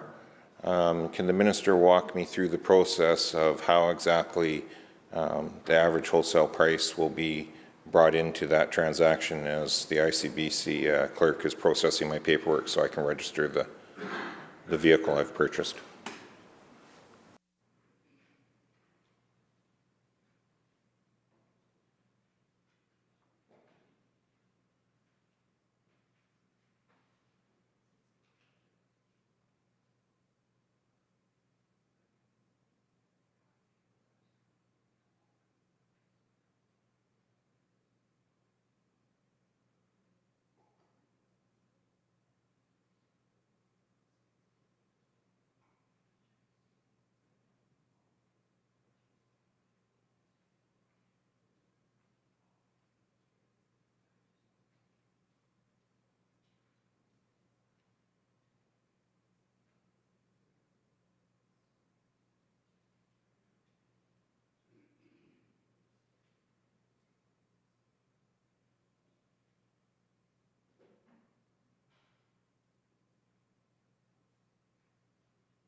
Minister. Thank you very much, Madam Chair. So if you make this is of course for a private sale.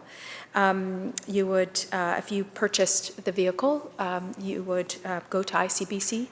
You would get a transfer form from them, you'd fill it out. You would include the purchase price on the form. The clerk at ICBC would review the form, take a look at the industry publication, compare the price. They would confirm the higher of the two values. I mean, they could be the same price, but if it's the same price, it's the same price. And that would be the tax on which you would be subject to pay. And I'm going to anticipate the member's next question, so perhaps I could answer it before he even asks it.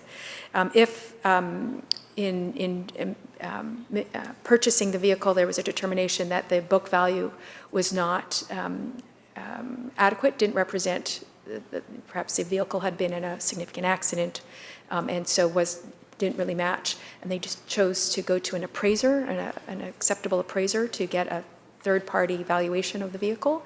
That would be submitted with the transfer form. The clerk would take a look at it, make sure that it's from an appropriate appraiser, and that would be the value that you would pay the tax on.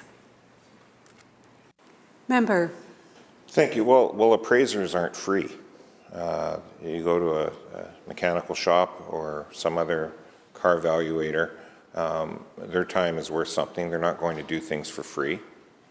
They have a duty that they swear to, just like a provincial inspector, a car inspector that's a mechanic licensed to inspect the roadworthiness of a car and sign off on it. They have a certain obligation to deal with things. Mechanics have an obligation. If they see mechanical failures, they can't allow the road to leave back out on the road.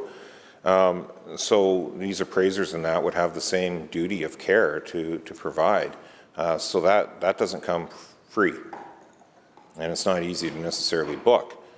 I say that because if you go to a car dealer or your car is in an auction house, those ratings of fair and good and mint or whatever the terminology they want to use for their scaling system to determine the wholesale price of a car are based on a visual inspection of the car.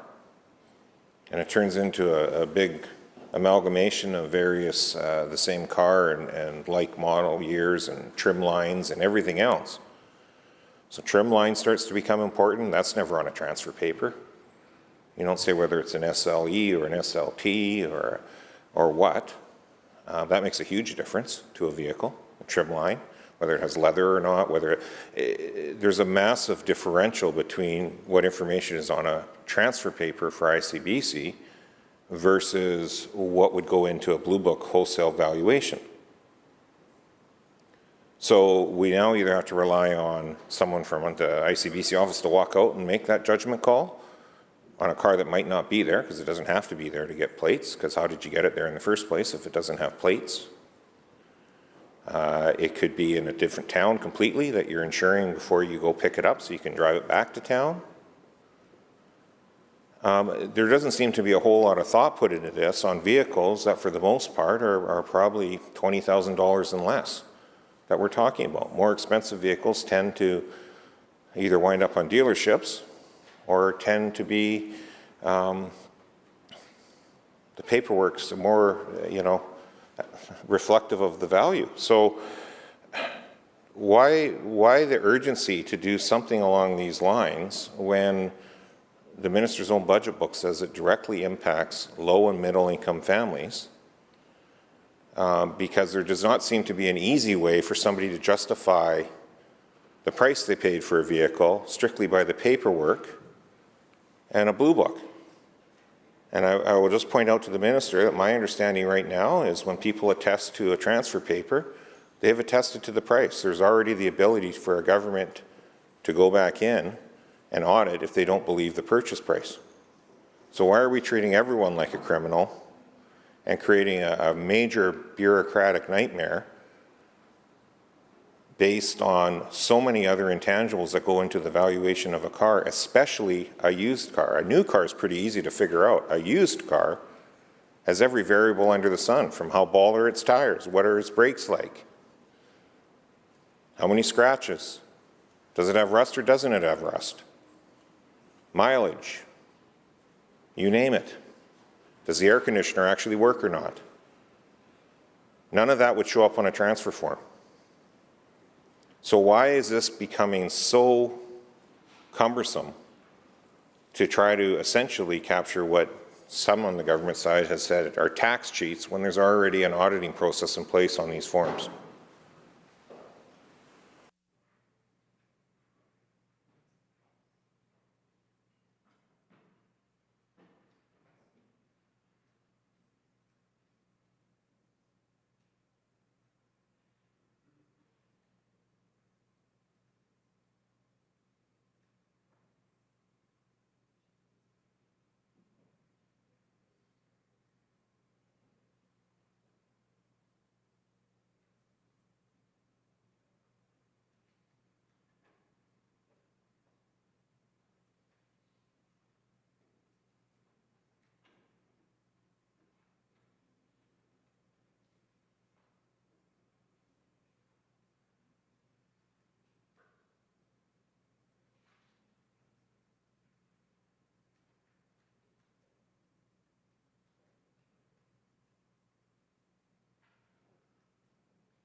Minister. Thank you very much, Madam Chair. So government has been studying this since 2014 and doing the analysis and has been finding fairly consistently, even with the declaration form, consistently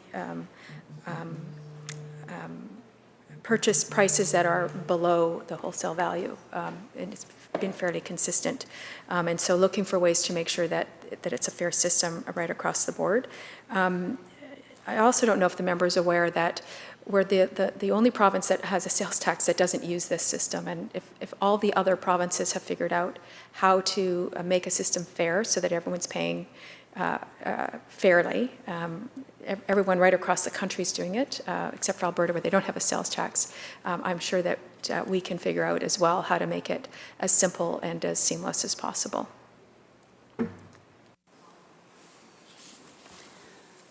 Shall Clause 52 pass? Aye. So ordered. Shall Clause 53 pass? Aye. So ordered. Shall Clause 54 pass? Aye. So ordered. Shall Clause 55 pass? Aye. So ordered. Shall Clause 56 pass? Aye. So ordered.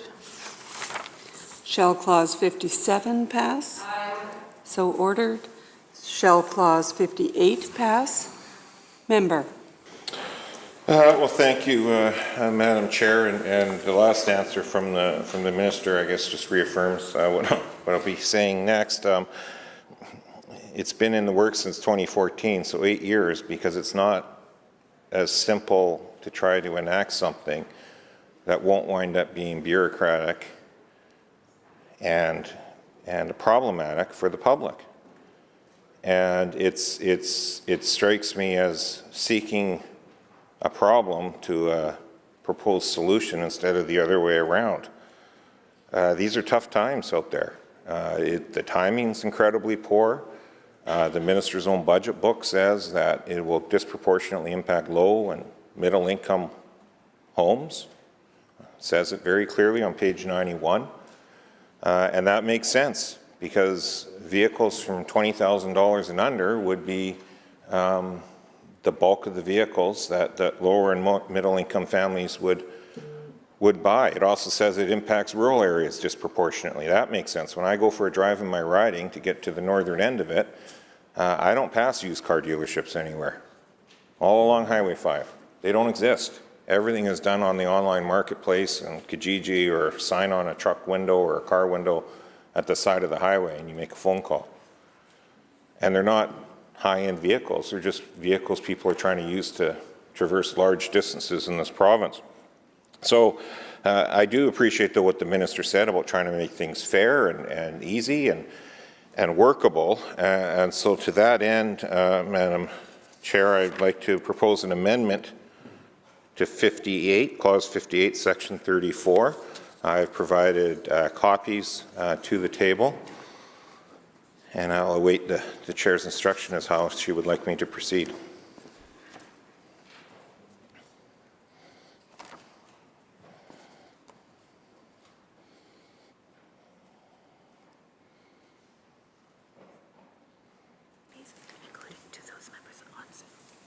We'll call a short recess to circulate the copies.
Call the committee back to order.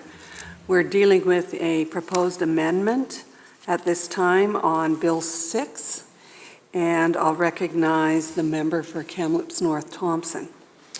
Thank you, Madam Chair. This amendment is for Clause 58 of Bill 6, Section 34, and I'll just read it briefly.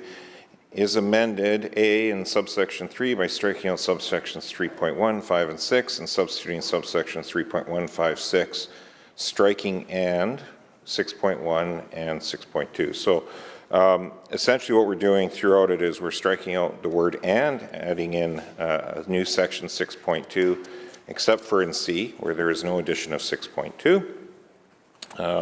E in subsection 6 by adding other than a passenger vehicle that is a zero-emission vehicle or a used passenger vehicle as defined in subsection 6.2. And we're adding in a section G after F by adding the following subsection, 6.2a. In this subsection, used passenger vehicle means a passenger vehicle that has been 1, previously purchased, and 2, driven at least 6,000 kilometers.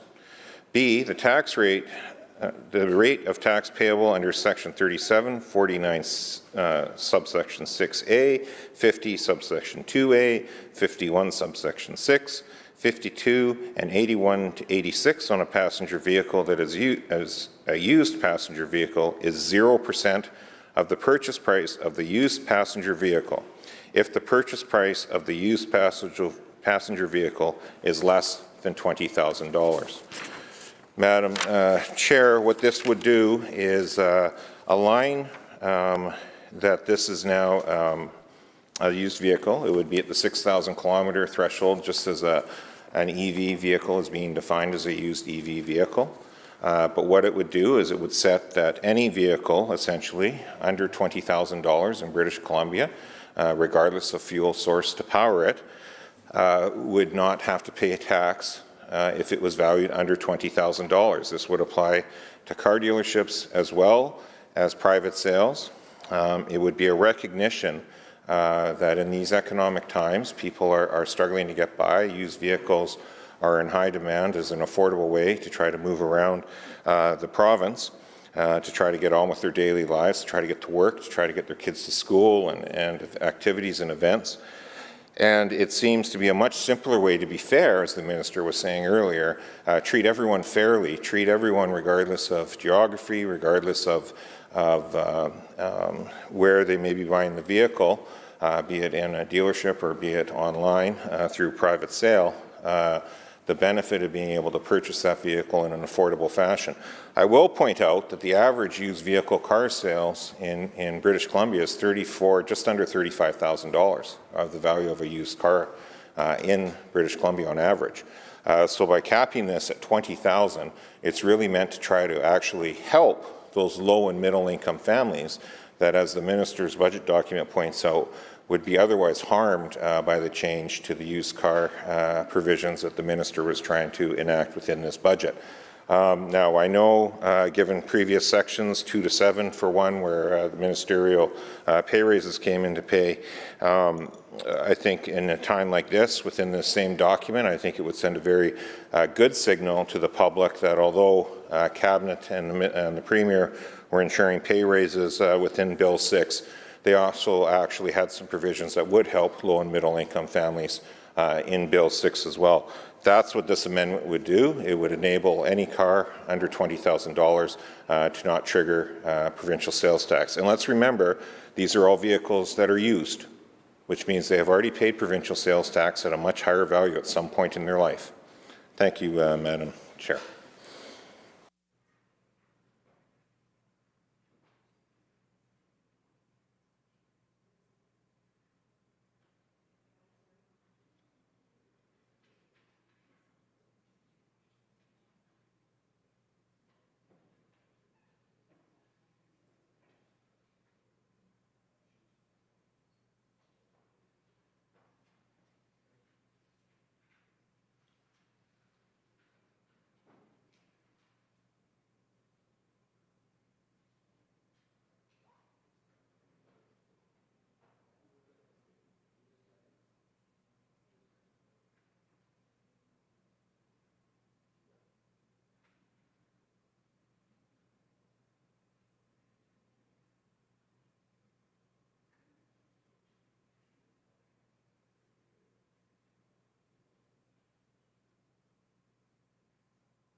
On the amendment to Clause 58, Minister. Thank you very much, Madam Chair. We've certainly taken a look at it. We've had several sets of eyes taking a look at this amendment, and it really is a significant policy change, which is not anything that has been analyzed to see what the implications are. No other province has something like this, so it's very significant in all of Canada. There is some concern around this amendment and the potential loophole that it could create, given how it's written, where someone could have a vehicle that is relatively new, driven at least 6,000 kilometers, but could, without using book value, could just say, well, I'm just going to put on the form $20,000, then you don't have to pay the tax on it. So there's a potential risk of undervaluing a vehicle in the way that we're reading this particular amendment.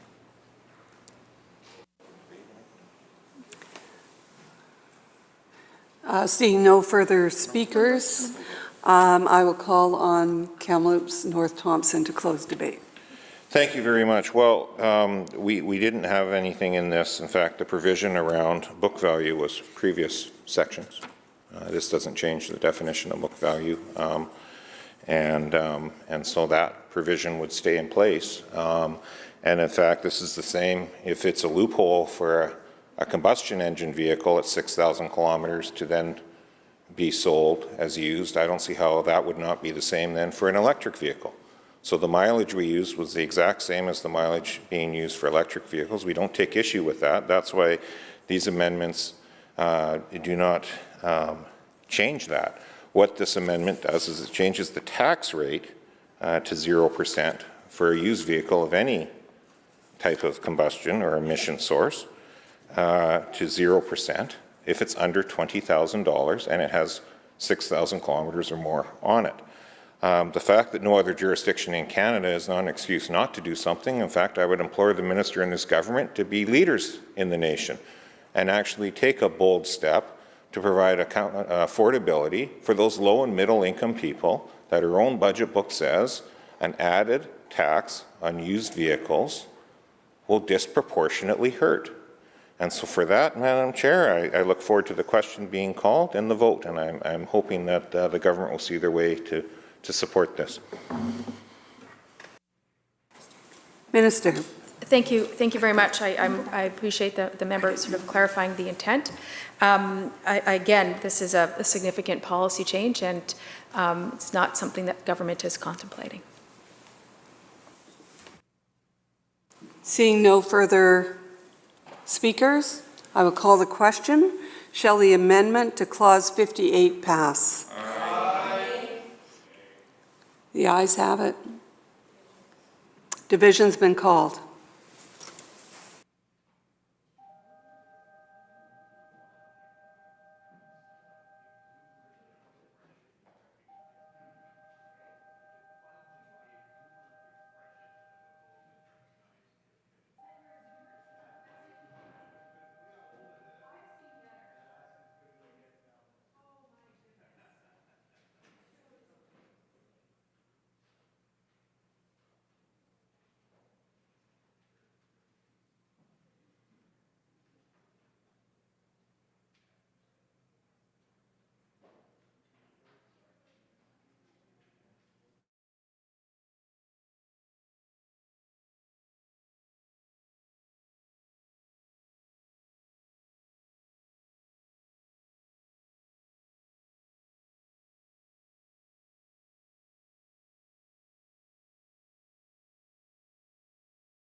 The question is an amendment to Clause 58, proposed by Kamloops North Thompson.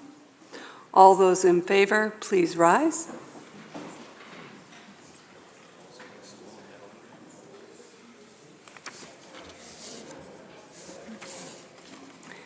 Thank you. All those opposed, please rise.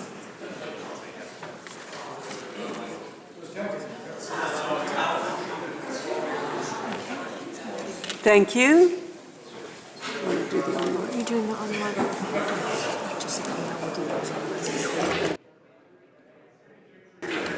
And now we will do the online.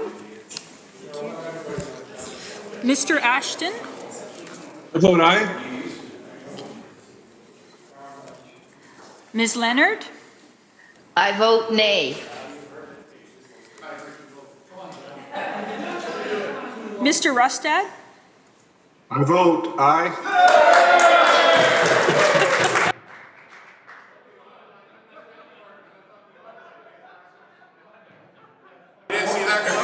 Madam Clerk?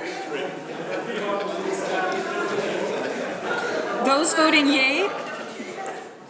yea, Kajud, Dirksen, Millibar, Stone, Bond, Halford, DeYoung, Ross, Oakes, Bernier, Payton, Davies, Sturdy, Klovchuk, Rustad, Kylo, Morris, Kirkpatrick, Watt, Lee, Merrifield, Stewart, Shapitka, Letnick, Banman, Ashton, and Firstenow, 27.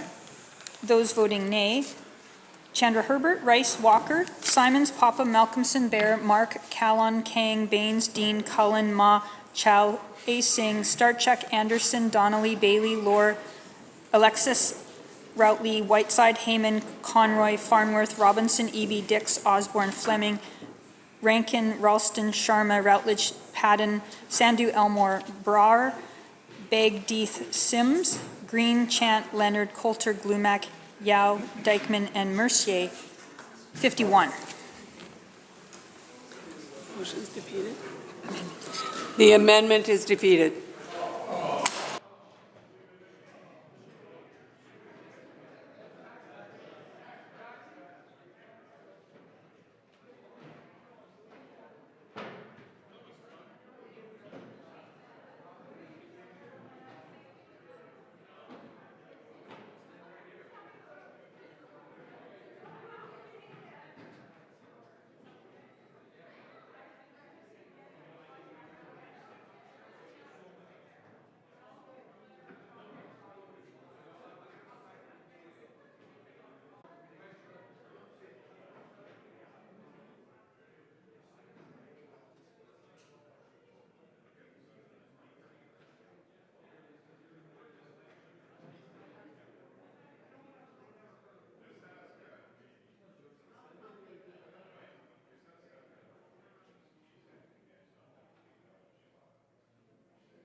I'll call the committee back to order.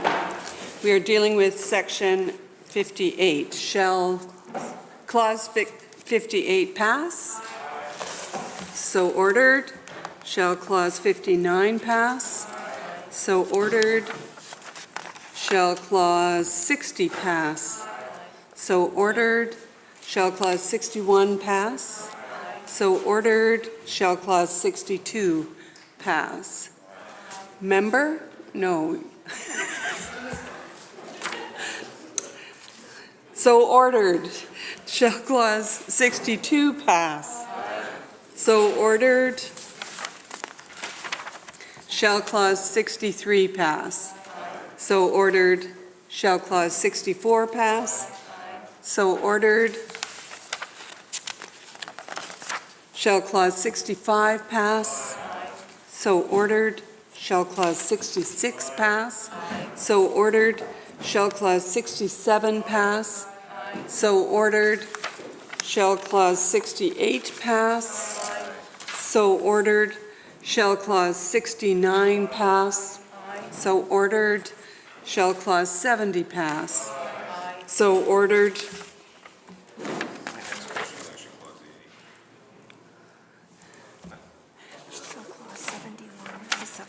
Shall Clause 71 through 79 pass? So ordered. Shall Clause 80 pass? Member. Thank you, Madam Chair. I thought I tested the patience of the minister yesterday. I might as well test your patience today. There you go. So this appears to be predominantly around the online marketplace changes and definitions and the whatnot. Can the minister just give us a broader overview? There seems to be a lot of confusion out there of when someone would have to charge, whether or not a marketplace seller is anyone or not. So if we get a general clarification statement, that would be great.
Minister. Thank you, Madam Chair. So what this does is it requires online market facilitators. These are websites that facilitate transactions like Etsy or Airbnb or eBay. It requires them to collect and remit PST. And it actually relieves the seller from the burden of having to make that collection. And I want to make sure and read into the record, and I suspect the member might know this. I don't know if the folks watching at home might not know this. We're not talking about Craigslist here. We're not talking about Facebook Marketplace. We're talking about online platforms that actually collect revenues. And Craigslist and Facebook Marketplace aren't collecting anything. They're just making in Yiddish, they call it the shidduch, the match, but then the exchange happens between individuals. This is different when the actual website collects the funds. And it does a number of things. It strengthens certainly consistency of PST collections, making sure that it's fair. It relieves the burden from small businesses that are using these facilitators. This isn't new. This is an existing requirement. It's just a way of, as well, of leveling the playing field with brick and mortar businesses that are charging the PST and collecting the PST.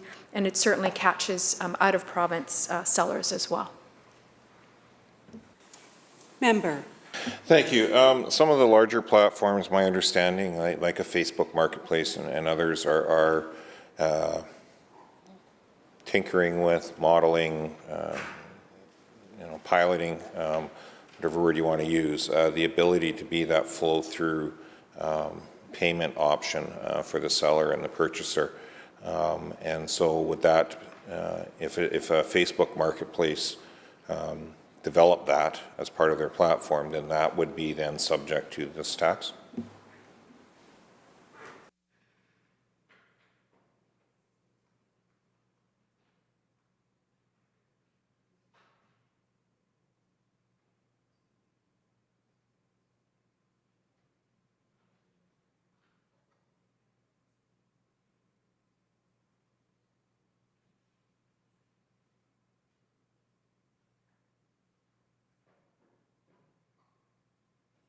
Minister. Thank you, Madam Chair. I appreciate the member's question. It's really hard to judge because we don't know what they're going to do. The technology certainly continues to evolve and change, and how it gets used evolves and changes. So we constantly are monitoring to make sure that we have a tax fairness as a principle, I think, of all governments, making sure that everyone is paying their share. So it's really hard to comment on the member's example because we just don't know how that would evolve. And so, once that changes, we'll certainly take a look at it and do the analysis to see if it meets some of the requirements that we're looking at in terms of, keeping a level playing field between bricks and mortar stores, for example, and understanding how, if Facebook is going to be changing how they facilitate exchanges, we'd have to see sort of exactly how they're doing that and how resources are collected. So it's really hard to understand when we don't really know exactly what's being proposed. Shall Clause 80 pass? So ordered. Shall Clause 81 pass? So ordered. Shall Clause 82 pass? So ordered. Shall Clause 83 pass? So ordered. Shall Clause 84 pass? So ordered. Shall Clause 85 pass? So ordered. Shall Clauses 86 through 99 pass? So ordered. Shall Clause 100 pass?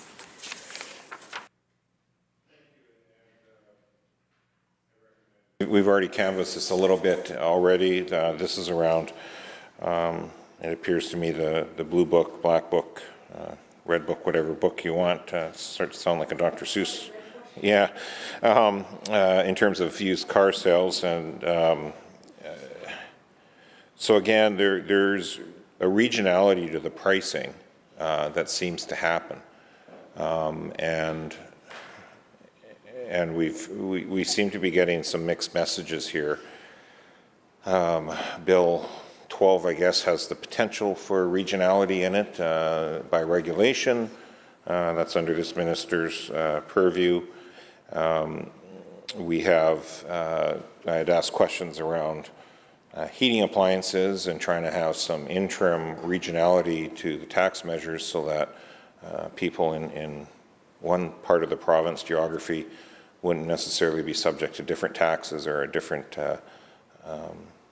a more punitive taxation regime based on technology availability or not for heating their homes, and that's a pretty basic thing to have to do. And yet, when it comes to used cars, it's very well established, and I think I established that earlier with the minister, and she acknowledged that these pricing models, these blue books, use a regionality to them. So can the minister explain why a regionality for a heating system that's critical to people having a ability to weather a winter season doesn't seem appropriate, but a regionality on a used vehicle, when by her own budget book, the bulk of these used vehicles that will be captured are actually in rural areas, is fair and appropriate?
Minister. Thank you very much, Madam Chair. So I think it's important to recognize that what we're doing here is we're creating a floor, a minimum standard for how the PST is to be applied with a minimum consistency across the province. And it might very well be that a truck that is purchased in the Lower Mainland has it might be 40% above book value, and the PST will be paid on that price. And in the north or in rural British Columbia, or other part of British Columbia, that same truck might be sold at the book value, at the wholesale value, and the PST will be paid on that. So it's just really about creating a floor so that everyone is starting from the same place. And there might still be regional differences in how it's sold. In fact, there's an expectation that most vehicles, used vehicles, are sold at a higher value, higher than the wholesale value. So again, those regional differences will play out as they might. But I also, just in the comparison that the member was making, recognizing that you need different equipment for different parts of the province when you're heating your home, that makes sense. But when you might need a truck in rural British Columbia, fair enough, but that same truck might be part of what somebody's use in the Lower Mainland or South Island, and they would be valued based on what the market of that region is, but the wholesale price is the base level.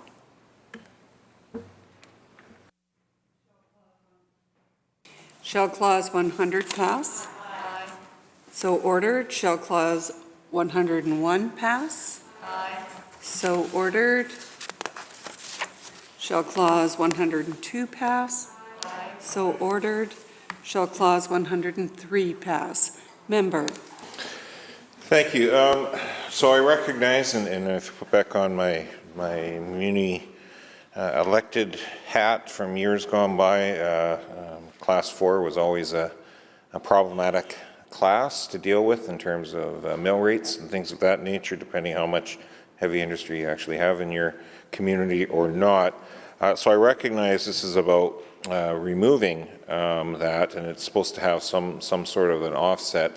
Can the minister explain why the need, if the offset is intended to be the same, why the need to remove something that seems to have been working reasonably well from 2014 till this year, to remove it and replace it with something different, or is it indeed not a true one-for-one change-out of programs?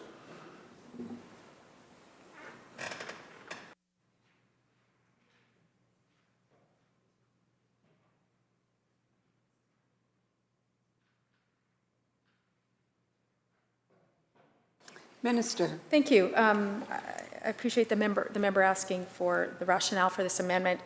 The benefit provided through the industrial property tax credit can be done more simply through setting a lower school tax rate for that class. The industrial property tax credit is a trade irritant that the member spoke to, and creates unnecessary complexity in the tax system. So in budget 2022, we said that the tax rate for the 2023 tax year would be reduced to offset the loss of the tax credit. I want to assure the member that this is not an increase. It's just a simpler way to deliver this. School taxation revenue from the major industry class has been stable under our government, and the effective tax rate is considerably lower than typical municipal tax rates on the major industry class. Member.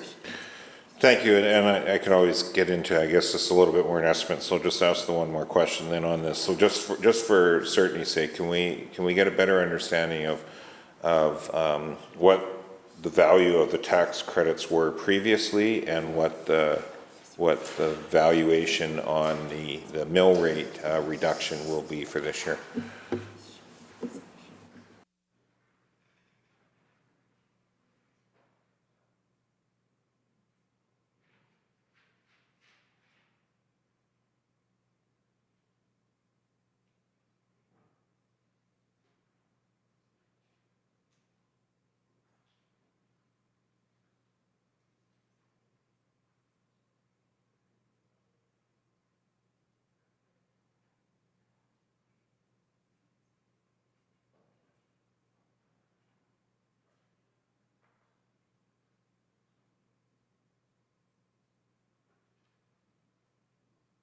Minister. Thank you very much, and I want to thank Geneviève for joining us, one of my staff here to help us through this.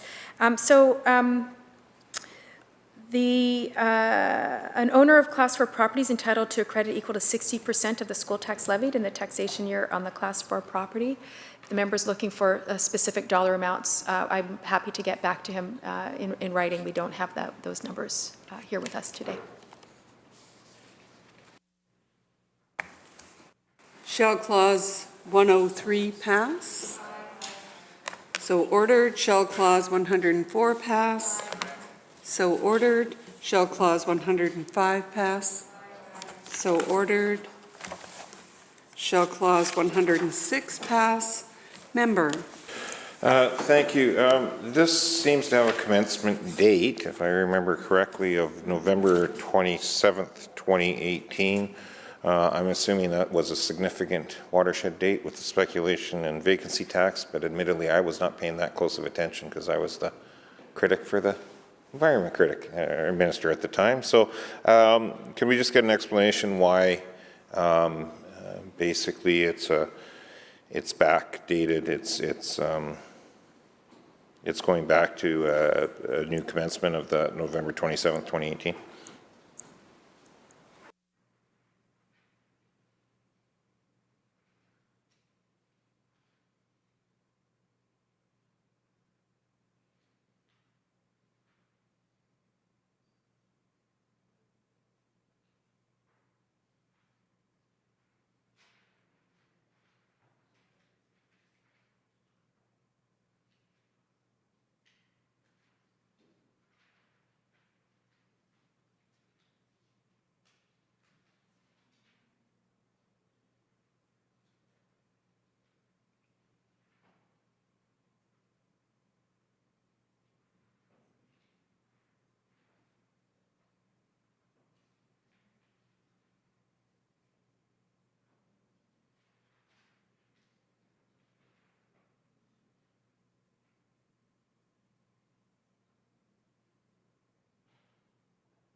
Minister. Thank you very much. The amendment ensures that non-BC residents who may be eligible for a tax credit maintain the ability to apply for it even if they receive a notice of assessment or reassessment or after the result of an appeal to the minister near the end of or after the normal 3-year application period.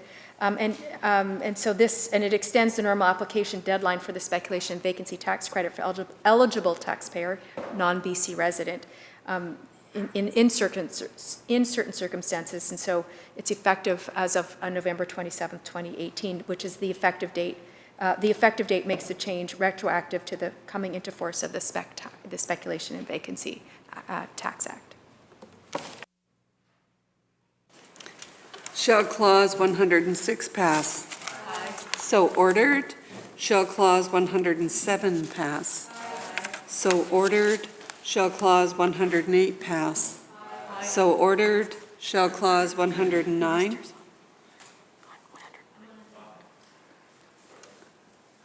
Minister. Thank you, Madam Chair. I move the amendment to Clause 109 that is in the possession of the clerk.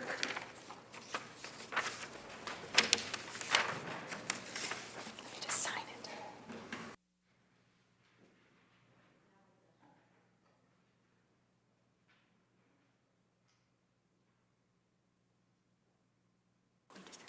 We'll take a short recess to distribute the amendment.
To order. We've got a proposed amendment, I understand. Minister of Finance. Yes, thank you very much, Mr. Chair. This amendment is required to correct a drafting error, and it replaces a period with a comma. So the minister is moving the amendment. Okay, thank you. So on the proposed amended clause 109, shall the amendment pass? Aye. So ordered. Shall the amended clause 109 pass? Aye. So ordered. Shall clause 110 pass? Aye. So ordered. Shall clause 111 pass? Aye. So ordered. Shall clause 112 pass? So ordered. Shall clause 113 pass? Aye. So ordered. Shall clause 114 pass? Aye. Shall clause 115 to 122 inclusive pass? Aye. Okay. Shall clause 123, member for Kamloops North Thompson. Thank you, Mr. Chair, and being one that's always curious around consistency of wording myself, I appreciate the grammatical change in the previous amendment by the minister. But it leads me to some questions on a couple upcoming sections here. So on this one, on clause 123, if I look at the wording, it says provides authority for regulations under the specified provisions to be made retroactive. And then when you go into the actual change, it's the regulation of Motor Fuel Acts on or before December 31st may be made retroactive to February 23rd, 2022 or a later date. And if made retroactive, is deemed to have come into force on the specified date. I'm just curious because, this is pretty recent dates, yet the language retroactive is used very clearly to demonstrate that it's something to capture something in the past.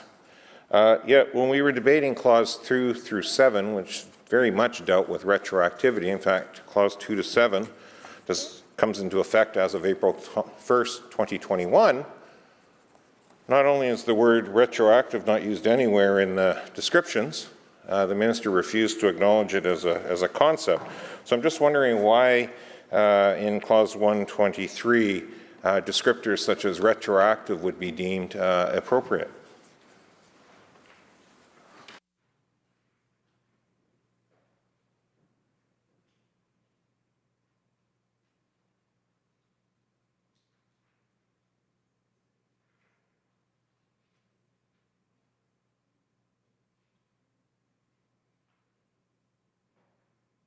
Minister. Thank you very much, Mr. Chair. Welcome back. The Motor Vehicle Act does not provide authority for regulations to be made retroactive, and so for this reason, specific authority is required. Budget 2022 includes amendments to the motor vehicle tax regulation that require retroactive effect. Specifically, while the motor fuel tax regulation currently allows for annual tax return filing, the annual period is limited to July 1st to June 30th. The MFTR, as it's called, will be amended to authorize tax return filing for an annual period specified by the director or the statutory decision maker. Shall clause 123 pass? Aye. So ordered.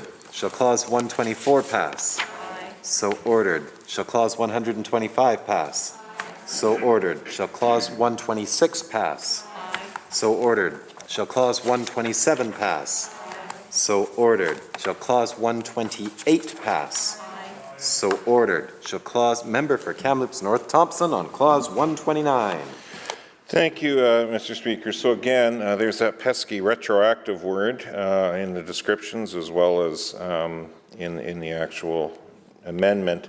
Again, clause 2 through 7 dealt with pay raise for cabinet. No mention of retroactive at all, even though its commencement date is April 1st, 2021. Here we have a regulation in a much tighter time frame, again, being referred to as retroactive. I could only surmise with the minister's previous answer that pay provisions allow for retroactive decisions to be made. I'm sure all the unions that are negotiating right now on the public sector bargaining table will be interested to hear that in light of what the Cabinet did with their pay raises yesterday. But again, why retroactive use so regularly on these types of provisions, yet not on ministerial pay raises that took effect as of a year ago?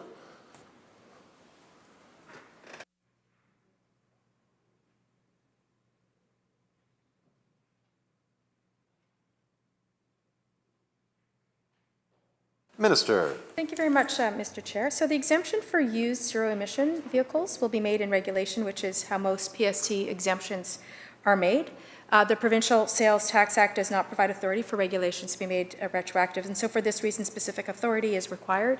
Budget 2022 includes amendments to 2 PST regulations that require retroactive effect in order to enact the used zero-emission vehicle exemption. And as I explained yesterday, the holdback provision doesn't finalize until July or August, when we get our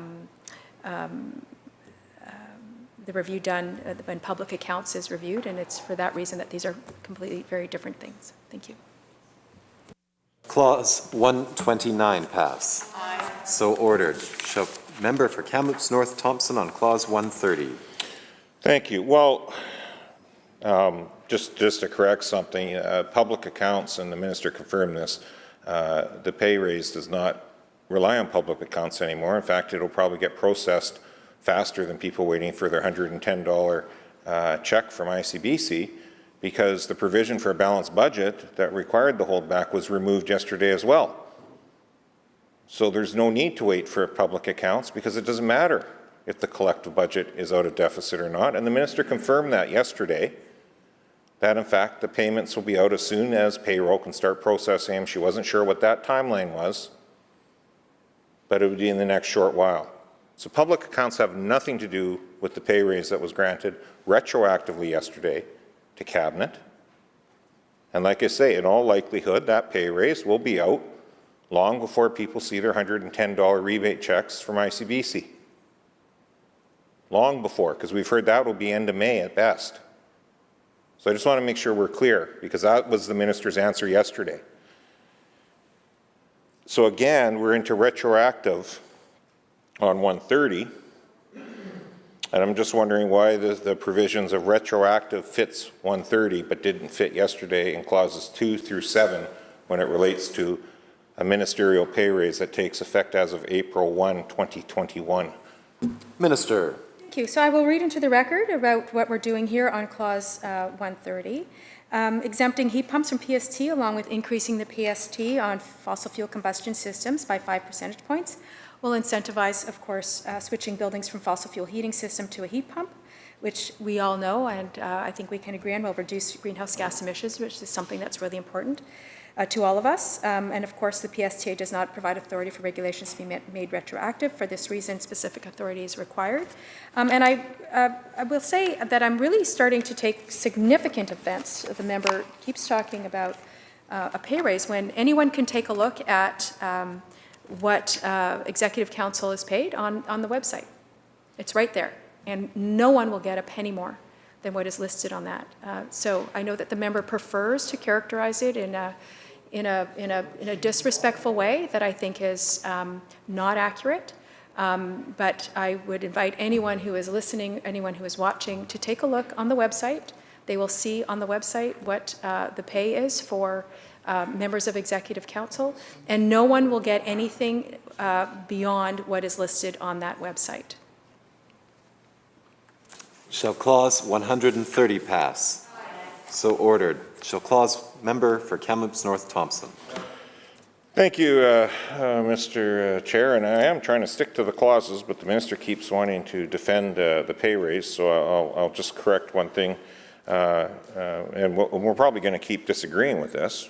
But the bottom line is, if someone has to change a law to ensure that they get a check for more money in their bank account because they've changed the provisions of how they get paid, in the real world, that's a pay raise.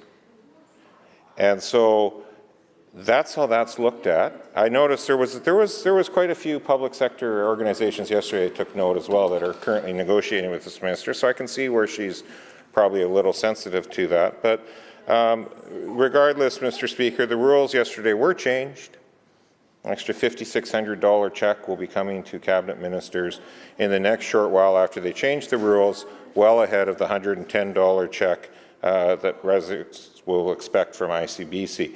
But again, that yesterday, that was to take effect as of April 1, 2021, as we stand here on April 6, 2022, the minister refused to acknowledge was retroactive. Yet here we are again with another clause with much shorter timelines to this, with the word retroactive all over. So I think this is the last time that we see retroactive in this bill, Mr. Speaker. I'm just wondering if the minister can once again explain to us why retroactive fits for clauses retroactive, a regulation made on or before December 31, 2022 under Section 236 or 241 of the Provincial Sales Tax Act respecting tobacco may be made retroactive to July 1, 2022 or a later date, and if made retroactive is deemed to have come into force on the specified date, how that classifies as retroactive language and a retroactive clause, yet something that takes force and effect after being passed on April 5th, 2022 to commence on April 1st, 2021 is not deemed retroactive. I think the public would like to understand the difference between what is considered retroactive by the minister. Minister. Thank you very much, Mr. Speaker. So Clause 131, the reason for this amendment is that if there are any regulation amendments to be made consequential to the removal of the PST exemption for tobacco, it is desirable that these amendments be given effect on July 1st, 2022. The PSTA does not provide authority for regulations to be made retroactive. And because the timing for royal assent on the budget bill is not certain, it's difficult to predict if an OIC package with consequential amendments, if any are to be made, will proceed to Cabinet ahead of July 1st, 2022. And so for this reason, Clause 131 provides specific authority to make tobacco-related regulations under the PSTA retroactive to July 1st, 2022. Shall Clause 131 pass? Aye. So ordered. Shall Clause 132 pass? Aye. So ordered. Shall Clause 133 pass? Aye. So ordered. And Clause 134, member for Kamloops North Thompson. Thank you, Mr. Speaker. Well, there seemed to be a little ambiguity around sections 2 through 7 and the front end of this around whether or not we were dealing with things that were retroactive or not. And so I rise to propose an amendment. I believe copies have been made to the table. I can wait to speak to it after it's been distributed if the chair would like. Yes, I will take a short recess to ensure that all members who want to read the amendment get that chance. So this House will be in a short recess.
All right, members, I'd like to call the committee back to order.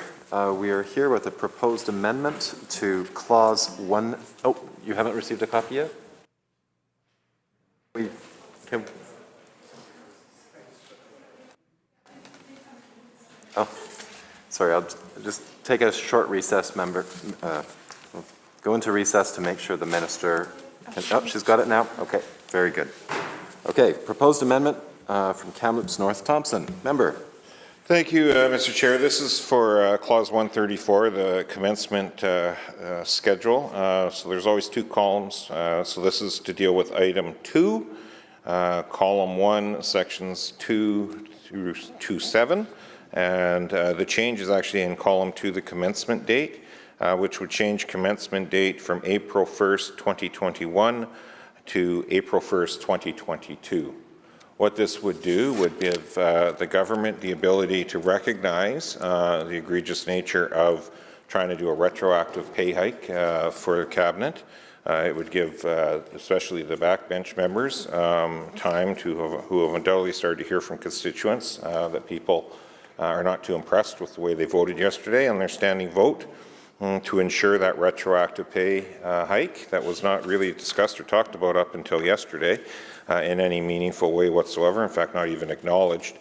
And really it's not changing any of the other pieces of the legislation that was changed yesterday to ensure that Cabinet can receive their 10% of pay regardless of what is happening with the provincial finances, as they've changed the legislation to ensure that will happen for budget year 2022-2023, and having a commencement date now match up to the budget book where this was first mentioned, which was budget 2022-2023.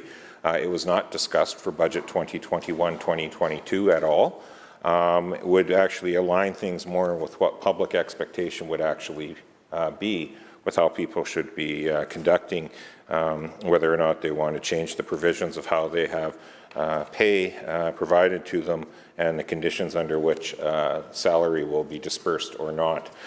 So it's a fairly simple amendment. It literally is taking the date 2021, making it the more appropriate 2022, and it does not touch any of those other issues that we expressed yesterday with the changing of the rules around deficit spending of governments and the waiving of the holdback by ministers. This strictly aligns the date to the budget book that it was referenced in, the budget book that people assumed that change was going to start happening in, and provides better transparency for once out of this government on how things are being conducted.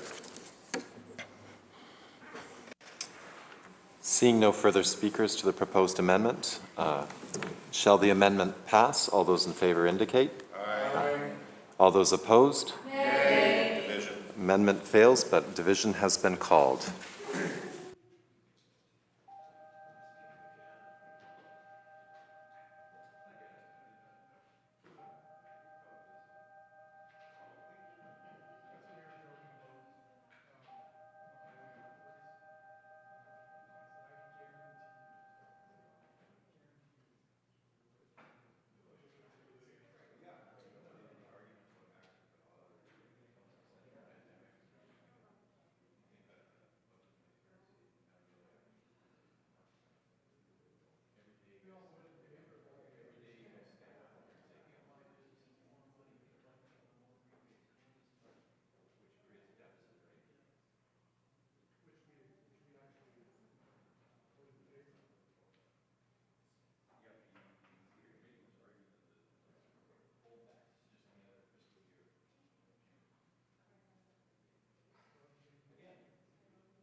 All right, members, we're here for a proposed amendment moved by the member for Kamloops North Thompson to clause 134.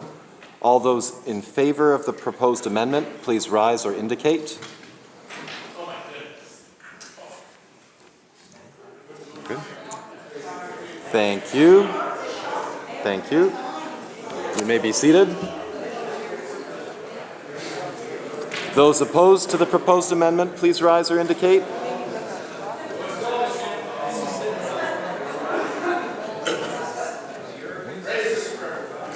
Thank you. You may be seated. And now we'll do our friends online. Ms. Leonard? I vote nay. Mr. Rustad? I vote aye. Madam Clerk. Those voting aye? Kidja? Members, will we have some quiet in the room, please?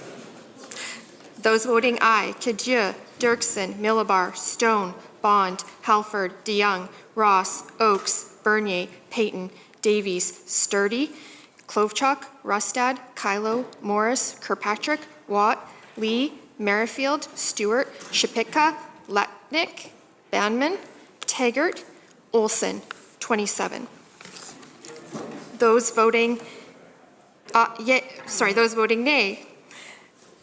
Whiteside, Heyman, Conroy, Farnworth, Robinson, Eby, Dix, Osborne, Fleming, Chen, Rankin, Ralston, Sharma, Routledge, Payton, Sandu, Elmore, Brar, Routley, Alexis, Lohr, Bailey, Donnelly, Anderson, Starchuk, Singh, Chow, Ma, Cullen, Dean, Baines, Kang, Callan, Mark, Bear, Malcolmson, Popham, Simons, Begg, Deeth, Sims, Yao, Glumac, Coulter, Leonard, Chant, Green, Dykeman, Mercier, Walker, Rice, 51.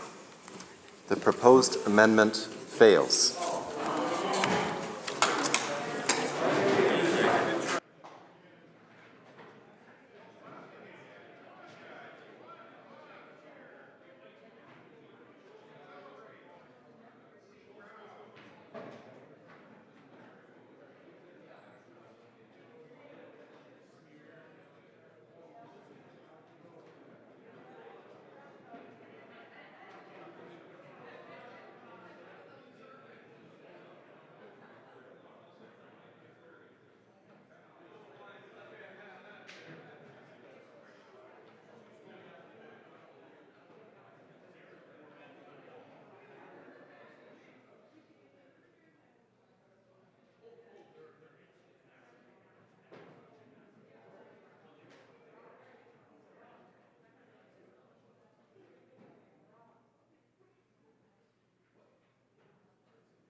All right, so if we can resume, we were on clause 134.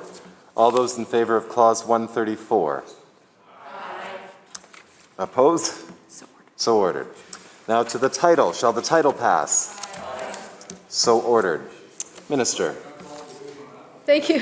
Thank you very much, Mr. Chair. I want to just take a moment to thank staff. I want to thank the member opposite for good questions about significant changes and just the exchange of ideas. I certainly welcome them. And with that, Mr. Speaker, I move that the committee rise and report the bill complete with amendment. Members have heard the question. All those in favour? Aye. Opposed? Carried. Not the good amendments. Government House Leader. Thank you, Chair. I call Committee of the Whole Bill 14. Sorry. No, we got to report. Oh, yes, I do. I will report to our Speaker.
Committee Chair.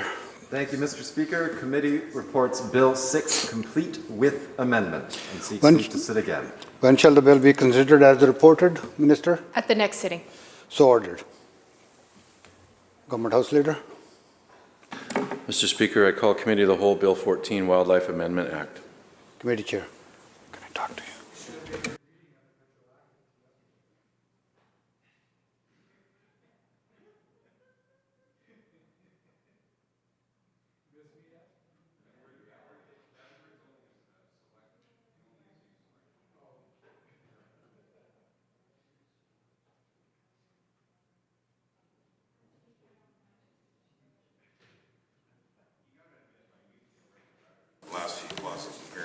Members, I'm going to suggest that we take a short recess to allow staff and appropriate parties to arrive. We'll be in recess. Thank you.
All right, members, I'd like to call committee back into session. We are here on Bill 14, the Wildlife Amendment Act 2022. I recognize the Honourable Minister. Thank you, Mr. Chair, and I am happy to be here for committee stage on the Wildlife Amendment Act 2022, and I'd like to introduce my staff with me. With me is my Deputy Minister, Rick Manwaring, our Assistant Deputy Minister. We are currently sharing him, David Muter, Director of Legislation, Yemi Sanoga, and Jennifer Salikas, Executive Director for Wildlife, right? Yeah, Executive Director for Wildlife. And don't need to say anything more and turn it over to the critic. Thank you. Clause 1, I will turn it over to member for Nechako Lakes. Thank you, Mr. Chair. And this will be a little bit awkward, and I apologize for not being able to be in the legislature here today as we go through the starting process on Bill 14. And Bill 14, although it is not a lengthy bill, there is a lot to this bill that needs to be discussed around this. And wildlife in British Columbia is, of course, as the minister said in her opening statements, something that is unique and that all people in British Columbia have a unique relationship with. It's not just First Nations, but all people view wildlife so importantly in this province. And I think that's why we do need to take some time going through committee stage on this bill to understand the intent of what the minister is trying to do with this bill. Wildlife, I'm born and raised in British Columbia, and as the minister has, and served in the legislature for I think the same length of time the minister has. And wildlife is something that has always come up as a topic, as an issue, but quite frankly, we have seen it in decline, particularly ungulate species in decline for many years now. The only thing that seems to be doing very well these days is predators, which of course is on the increase. There certainly seems to be a bit of a relationship there. With this, with Bill 14 and the Wildlife Amendment Act, we seem to be veering away from provincial management of wildlife and allowing for more individual management within areas. And I find that particular component troubling for that reason, because provincial jurisdiction over wildlife, over the environment and wildlife, is something I think that is very clear, even through treaties and what have you that has been created in the province. It's always been very clear about that. There is provisions for to allow for the hunting, to allow for the harvesting, but the responsibility around it and the rules around it need to be laid out by the province. And so I'm wondering, as we go through this and look at this bill, and as we get into the section by section on this bill, how that sort of overlay fits within the context of Bill 14. So when I think about, of course, the issues associated with this, I do want to reflect a little bit on a bit of history that the minister and I have had in this legislature, because I think it is relevant for going through Bill 14. Going through two bills last fall, which the ministry or the government used closure to push through. I found the minister's answers to be, quite frankly, somewhat evasive and elusive in terms of how the minister went about trying to answer questions. And that, of course, created a bit of a frustration as we went through the process, because I had to ask the same question 3 or 4 times just to get a simple answer. And even then I had to deduce what the answer was from what the minister was trying to say. And I'm not sure if the minister is intentional in the way that answering the questions to be that way, but certainly that's the way it has come across, and that's the way it's come across in estimates as well, as opposed to straight up answers, taking long periods of time to be able to answer questions, and then to be able to put forward answers, quite frankly, that bordered on nonsense at times. So my hope is to get into... There's no need to try and be offensive to other members. So let's just try and keep focused on the legislation, please. Thank you for your guidance, Honourable Chair. It is important, though, because there's some very important values that we need to be talking about associated with Bill 14. Very important values and answers that need to be clear. There is a lot of people around this province that are very concerned about wildlife. We held a town hall, a virtual town hall last week on wildlife, where we had, I think it was 200 or 300 people who attended. That raised a lot of questions around wildlife, and they want to hear clear answers. They don't want to have to decipher through answers that are partial or not clear.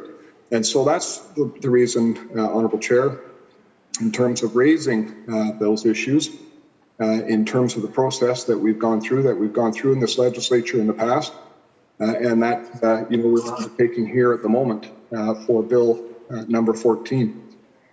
And so as we get into, like I say, the meat of talking about Bill 14, it does make me wonder a little bit about what the minister's intentions are in terms of this process, whether we're going to be going through a deciphering process once again, or whether we're actually going to be able to get to the meat of some answers so that people can understand what the intention of the government is on Bill 14. And as the minister knows, we voted in opposition to Bill 14 at second reading because there is a lot of issues with this bill in terms of the structure, in terms of how it's written, and the components I think that are in this as we once again into the section by section piece of the bill. But I do want to share with the minister that I do agree with her about the values of wildlife. I mean, as I'm fortunate enough to be able to come in by Zoom here, I'm sitting at home and I'm looking out at the yard at the lake that I happen to be so fortunate to live on, and all the wildlife that I get to enjoy around here. And you have a connection. People have a connection with that wildlife, particularly people in rural BC, which is why I think so many people wanted to be part of that town hall, because they have that connection. They have the connection not just for viewing and the beauty of wildlife and appreciating the wildlife that is such an important component of British Columbia, but also because it's a food source. For many, many people, this is their grocery store. Being able to go out and hunt, being able to help put food in the freezer, being able to have the ability, to not have to go to the store, to be able to rely on food that is, in many people's opinion, healthier than what you can find in a grocery store. And so when we look at wildlife and wildlife management through this bill and the components that are in here, it does make me raise those questions about how everyone fits in to their right to be able to hunt and to fish and to be able to feed their family in this province, and how we make sure that rules for wildlife and wildlife management can be followed and can be followed in a way that helps to sustain the wildlife populations, that helps to make sure that those wildlife populations are reported on in terms of harvesting, that help to bring everybody together for the better management, and most importantly, bring people together to understand the decisions that are made, how the funding is allocated, where that will go. And I know the minister, has talked about this with the Together for Wildlife, I believe that's what it was called, a group that put together to discuss a great detail many wildlife issues, and discuss that in great detail over a number of years now, as this government is now coming up on its 6th year of being in power. But that leads me, Mr. Speaker, to my first question about wildlife and about wildlife management, and particular about this bill, which is, as this bill was being put together, exactly how did these proposed amendments in this bill come about?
Minister. Thank you, Chair. There's actually been extensive engagement prior to this legislation coming forward, the amendments to the legislation. It started in 2018 with the First Nations BC Wildlife Stewardship and Conservation Forum, which I will just refer to as a forum through the rest of this discussion with the opposition. So the discussion engagement was with the forum, and the forum put forward that these were the key amendments that they wanted to see at the in this bill.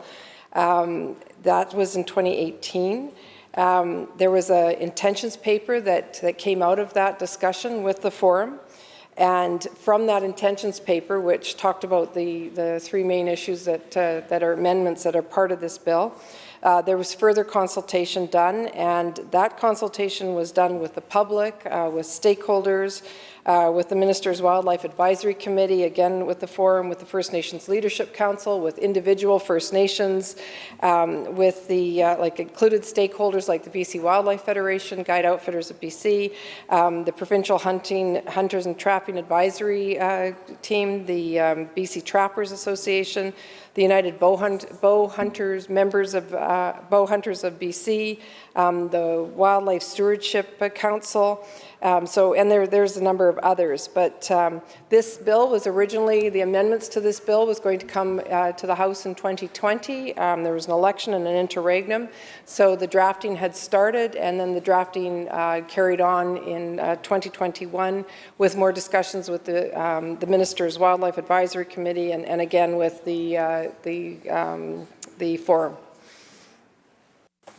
Member. Thank you, Honourable Chair.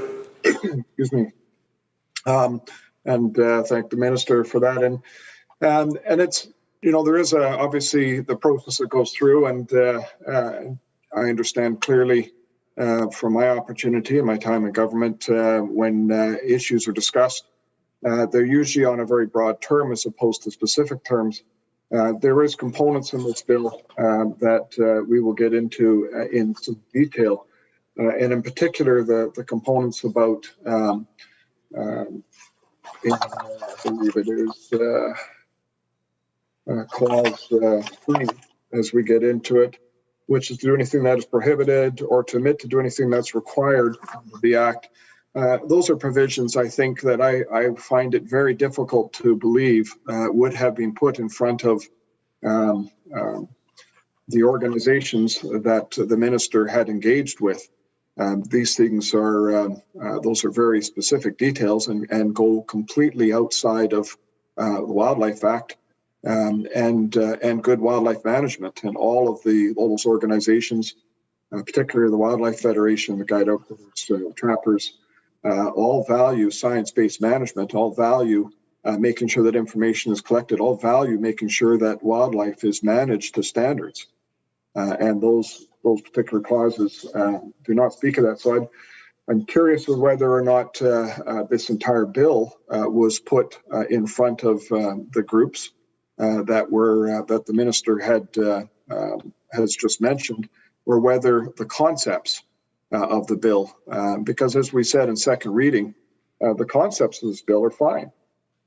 This is something First Nations have done for forever.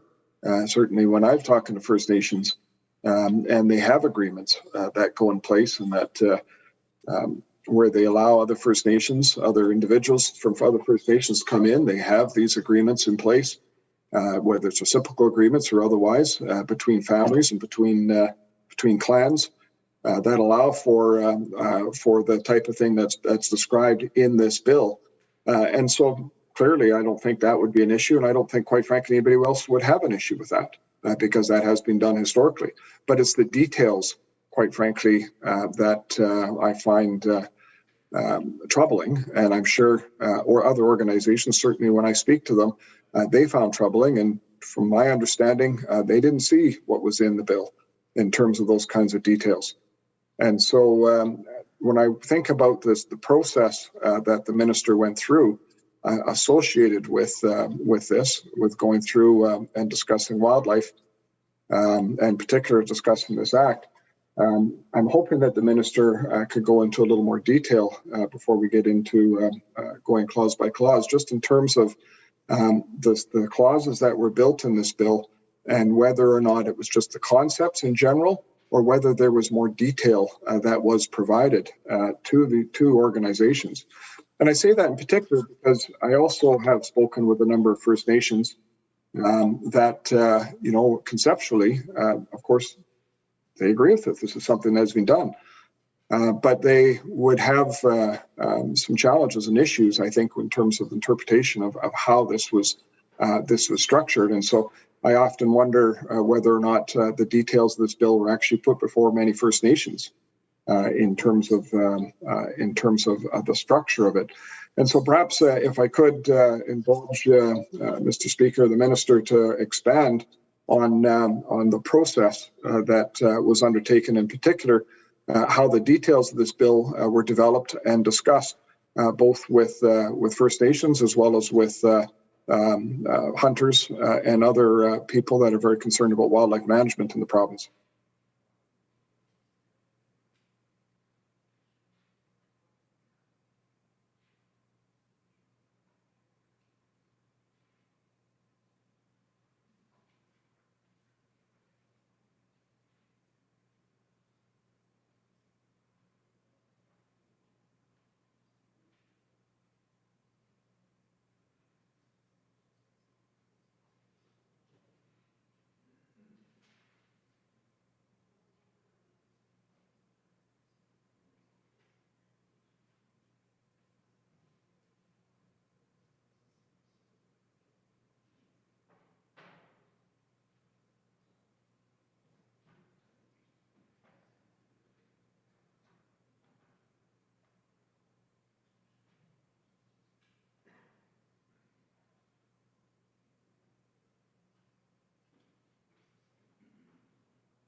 Minister. Thank you, Chair.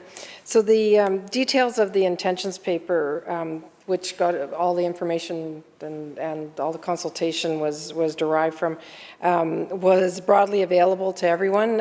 It was publicly available for discussion. When the actual bill was drafted, a letter was sent out to all First Nations and also to treaty nations, and those, if they wanted more discussions, they requested it, and the nations that did request that had discussions with their staff on the specifics of the bill. And the drafting is consistent with the intentions paper that was publicly shared with everyone that I had referred to in my previous comments. Member on Clause 1.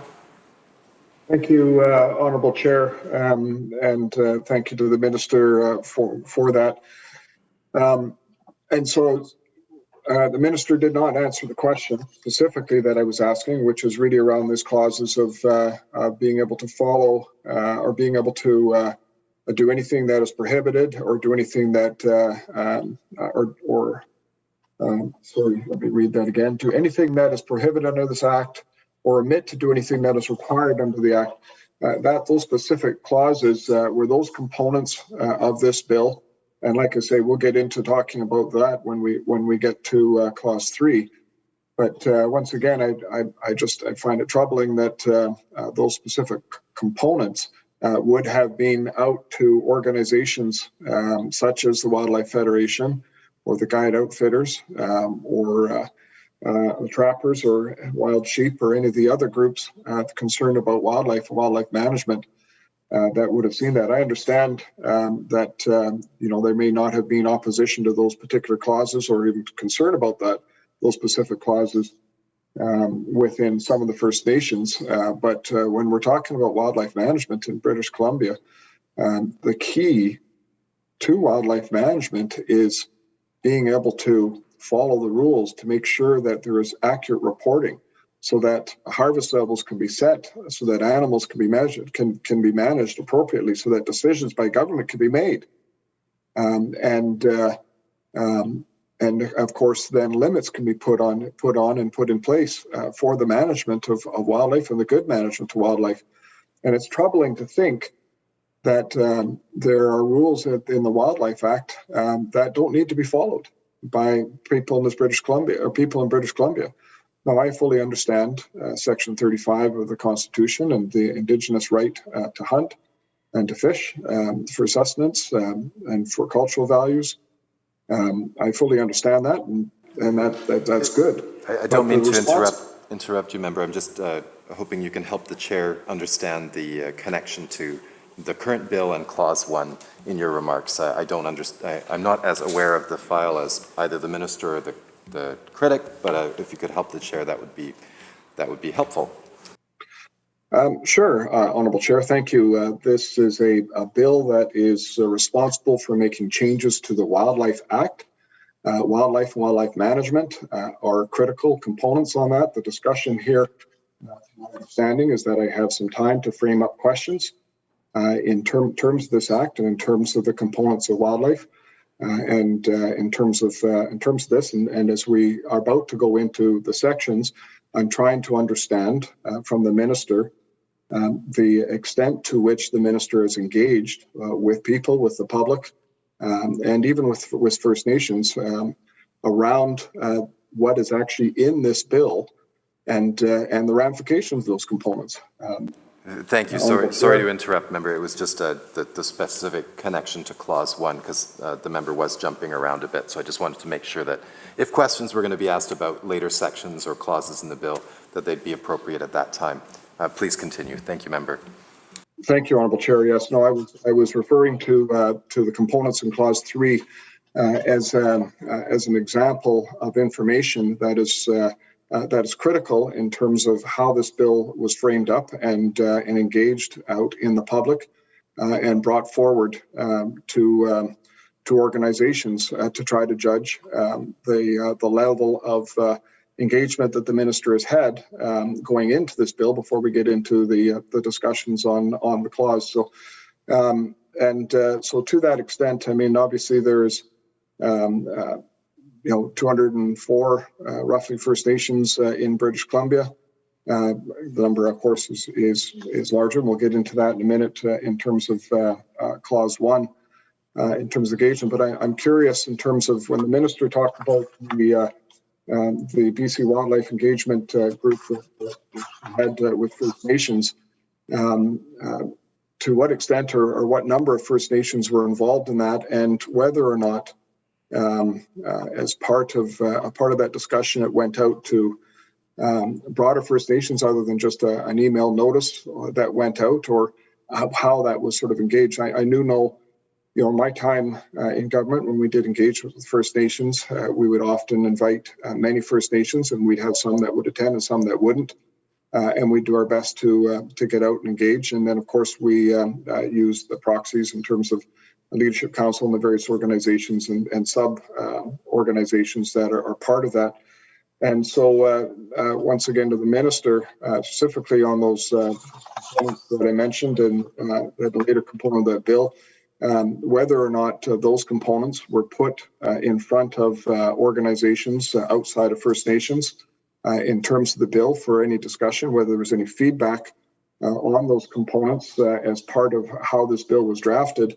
And then if the minister could also touch on the number of First Nations that were directly engaged and part of that process that the minister described in terms of this. She described, I think she was going to refer to it as the forum.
Minister. Thank you, Chair. Excuse me, and I'll remind the member that I've already read into the record the consultation with stakeholders. It was considerable. And as well, this paper, the intentions paper, was co-developed with over 40 nations. Everything that we received from all the nations that all 204 nations were reached out to, and the treaty nations as well, everything we received was taken into consideration in developing the amendments to the bill. The policy intent from the consultation that we received, the work that was done, was part of what was used to develop the amendments to the bill. This bill was co-developed with First Nations, and this bill was put on the order paper because the Wildlife Act has not been, there's been no changes to the Wildlife Act since 1966. There was no recognition of Indigenous rights in the Wildlife Act, and it was time to bring the Wildlife Act into the 21st century. And this very small, the few amendments were done in co-development with Indigenous nations, and was done to ensure that we are recognizing Indigenous rights in the Wildlife Act. Member. Thank you, Honourable Chair. And the Minister continues her pattern. I see, unfortunately, once again, she did not answer the question about those two sections and whether or not that was put to the broader group that the Minister had talked about engaging with. And it's unfortunate because when we're talking about wildlife management, there are a large number of people around the province that are very concerned about wildlife and the decline in wildlife and the restrictions that we have seen to hunting because of declining ungulate populations in many areas around the province. Minister, sorry, member. Minister? This bill is about Indigenous rights in the Wildlife Act, and I would appreciate it if we could ensure that we are referring to those in the clauses as we continue on a clause-by-clause basis. Chair will take that under advisement. I don't think it was quite a point of order, but of course, relevance to the Act is important. Member, yes, please proceed. I agree entirely, Honourable Chair, and I apologize if the Minister feels frustrated, but that's the way people feel around the province with the way wildlife has been managed in this province. And in particular, like I say, in the context of framing up questions for Bill 14, it's important to understand how this bill was created and who was engaged, and in particular in what components of the information that is in this bill were engaged. There were very specific components that I brought forward here and asking about whether or not the groups that the Minister had talked about were engaged with those components, whether they saw a copy of this bill and whether they agreed to the information that was in this bill. As part of how this bill was developed and created, and so that's why I'm going on about this at the beginning of the bill, because it's important to understand what went into the creation of these clauses when we get into the questions on a clause-by-clause basis. But perhaps the Minister talked about the Together for Wildlife and the importance that had and the broad components that went out there. As part of engaging the broader constituent around the province for wildlife and wildlife management, and I commend the Minister. That's an important component: getting everybody together, getting everybody as part of developing wildlife changes to wildlife policy, changes to the Act, as we're seeing here in Bill 14. It's important to be able to have that, and so perhaps as this bill was being developed. I'm sure there were principles, and so I have read the Together for Wildlife paper. I'm sure there were principles that were key pieces that were put on the table, that were components that led to the development of Bill 14. For example, sustainable wildlife, habitat, these types of things, issues like reporting. And so, if the Minister could set some context in terms of the development of this bill, and perhaps read into the record for those that have not had an opportunity to read the Together for Wildlife or the intentions paper, what were the key components that led to these changes that we're bringing forward in Bill 14. And I understand Bill 14 is about Indigenous rights to hunt. They have been well defined in the courts and in the court system, as well as through First Nations history and their practices. I understand that well. Understand that certainly in the context of Section 35. But beyond those, the principles of Indigenous rights to hunt and those components that were going in here, what were those guiding principles that the minister put in front of those groups, which led to the feedback, I'm sure, which was as part of the development of Bill 14, and in particular those components around those wildlife management, as I've been asking about in previous questions.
Minister. Thank you, Chair. So again, the Wildlife Act has not been changed since to address Indigenous interests since 1966. And the static nature of the Wildlife Act, it conflicts with the recognition of the inherent rights of First Nations people as articulated under Section 35 of the Canadian Constitution Act 1982. The proposed amendments also support the province's commitment to the full adoption and implementation of the United Nations Declaration on the Rights of Indigenous Peoples and early steps designed to complement the Declaration Act. The proposed amendments add a provision regarding the obligation of decision makers under the Act to consider relevant Indigenous knowledge. They add provisions governing the confidentiality of Indigenous knowledge. And they add a provision authorizing the minister responsible for the Act to enter into agreements with First Nations or groups of First Nations in BC regarding sheltering, a traditional practice whereby a host First Nation permits members of another First Nation to harvest wildlife within the host treaty area or traditional territories. This is the first step in changing the Wildlife Act, and we felt as a government and a ministry it was critically important. Obviously, the ministry has been working on this since 2018. To change the Act to recognize Indigenous rights. Member. Thank you, Honourable Chair. And unfortunately, I guess this is going to be a rather lengthy process, as that was nowhere close to the question that I actually had asked. Although I do appreciate the Minister's direction in terms of that.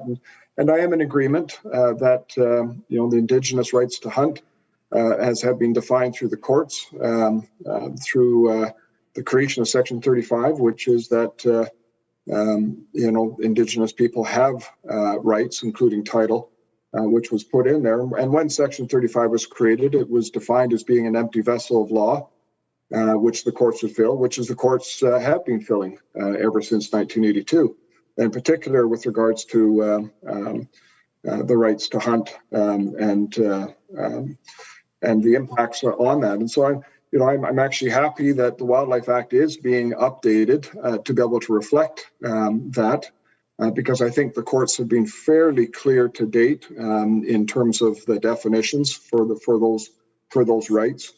And so the Act, of course, is now more reflective of where the courts have already defined those rights to be for First Nations.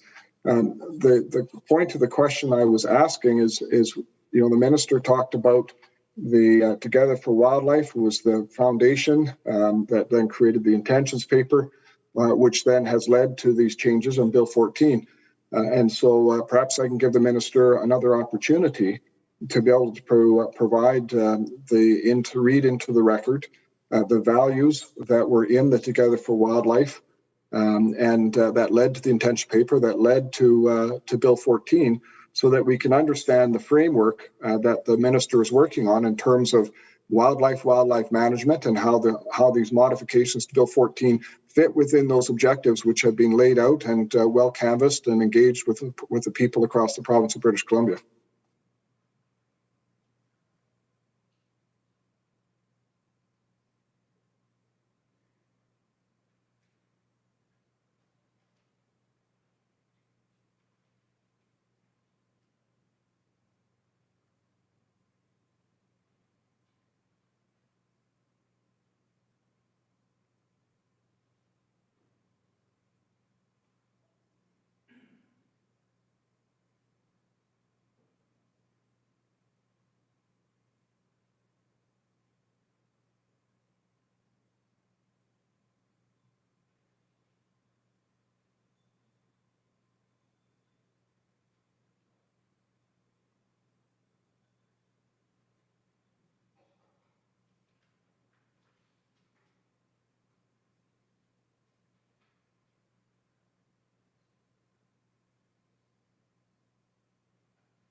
Minister. Thank you, Chair. And I'm a bit surprised by the member's request. I know the member's well aware of the visions and the principles of the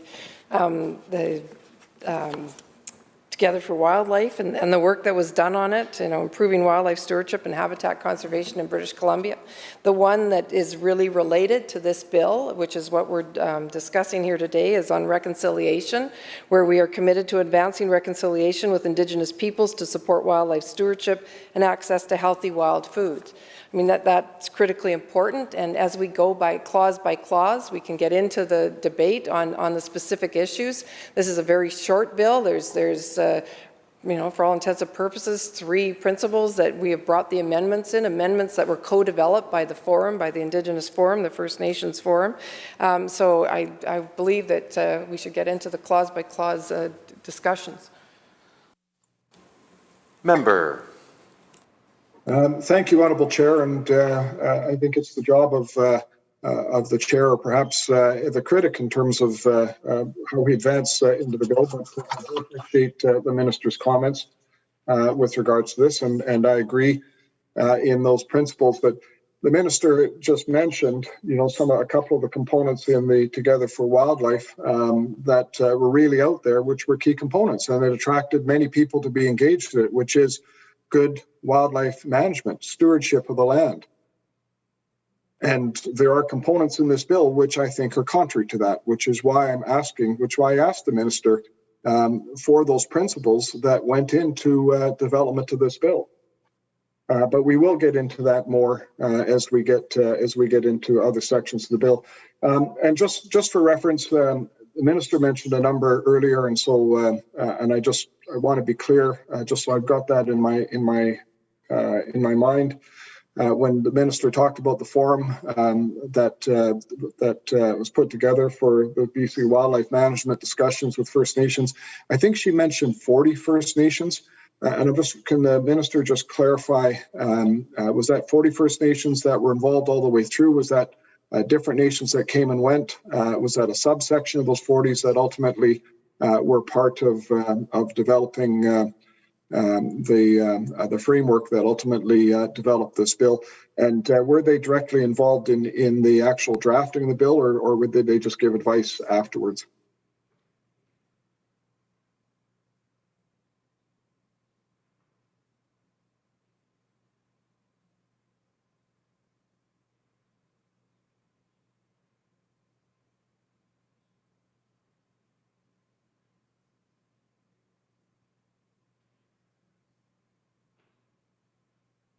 Minister. There was 40 nations that were involved in the co-development of the intentions paper on which the amendments were developed from. And after the bill was developed, any nation who asked to have input had input. Member. Thank you, Honourable Chair. And if I could just ask a quick question, how many nations asked to have input into the bill? Minister. We don't have the exact number, but we can get it for the member. Member. Thank you, Honourable Chair. And what reason for asking that question, Mr. Chair, is that there is obviously, with 204 nations in the province, there are a lot of varying interests and a lot of varying concerns that come up between various nations, and they're not always on the same page. But I also think in many cases, many First Nations do not respond simply because they're overwhelmed with so many other issues that they're facing within their nation, whether it is local issues or whether it's provincial issues or whether it's other development pressures that are on the land base. And so with that, Mr. Speaker, We'll get into this in the other section, but I'm just curious, in terms of the overall drafting of this bill, whether or not there are have been any existing agreements that created the foundation for this bill between First Nations, whether there was anything in writing that had been done before, and whether the Minister could provide any examples that were used that helped to be the foundation of the development of this bill.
Minister. So if the member's asking if there was any existing agreements that were the basis of this, of the amendments in this act, the answer is no. Member. Thank you, Honourable Chair. And at this time, I'd like to turn it over to the member from Vancouver, Langara, who's got a couple of initial questions before we get into Clause 1. Thank you. Member for Vancouver, Langara. Thank you, Mr. Chair. I just wanted to turn, if I may, just to the Together for Wildlife document, which clearly, let me just ask, first of all, when the minister refers to an intentions paper, does she mean this document, or is there a more specific intentions paper relating to the amendments under this act?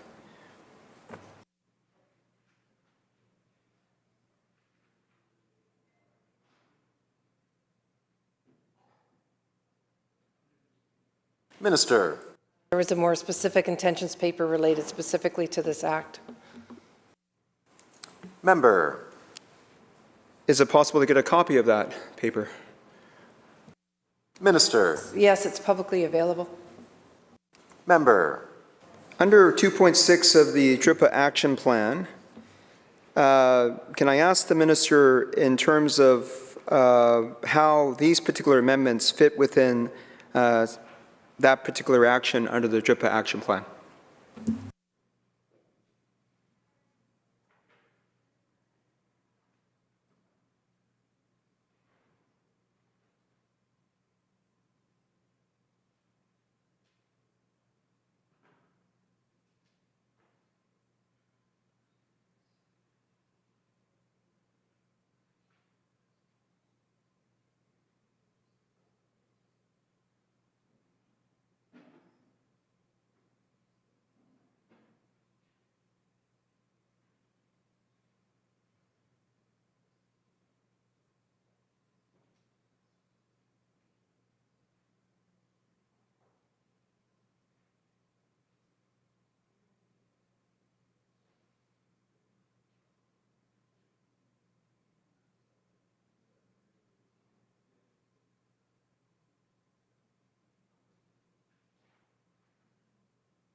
Minister. Thank you, Chair. And through you to the member, we just need some clarification.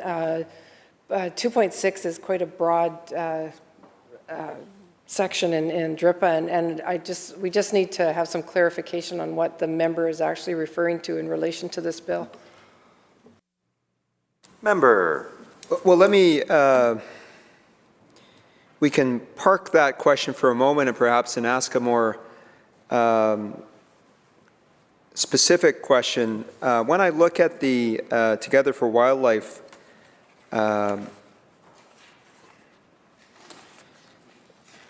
paper that was circulated by your predecessor back in August of 2020, there's an action there, Action 12, which refers to in 2021, we will review the Wildlife Act and make recommendations to address priority areas such as reconciliation with Indigenous peoples. So perhaps I could ask then to the Minister through you, Mr. Chair, is this set of amendments the totality of what the government is coming forward with in respect of the review of the Wildlife Act as it goes to addressing priority issues such as reconciliation with Indigenous peoples?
Minister.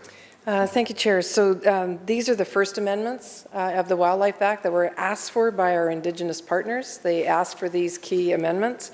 We will be looking at further amendments to the Wildlife Act, and we will be starting broad engagement on those further amendments to the Wildlife Act within this year. Member. Has there been an intentions paper released regarding the further amendments? Minister. No. Member. Process go. Then, member. Thank you, Mr. Chair. How will the process go, though, in terms of involving others in this province in respecting of understanding of those proposed amendments?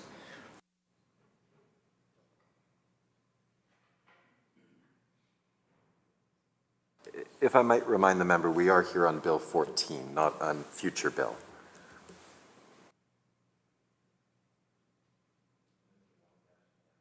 It's Bill 14 that we're here to discuss. Member.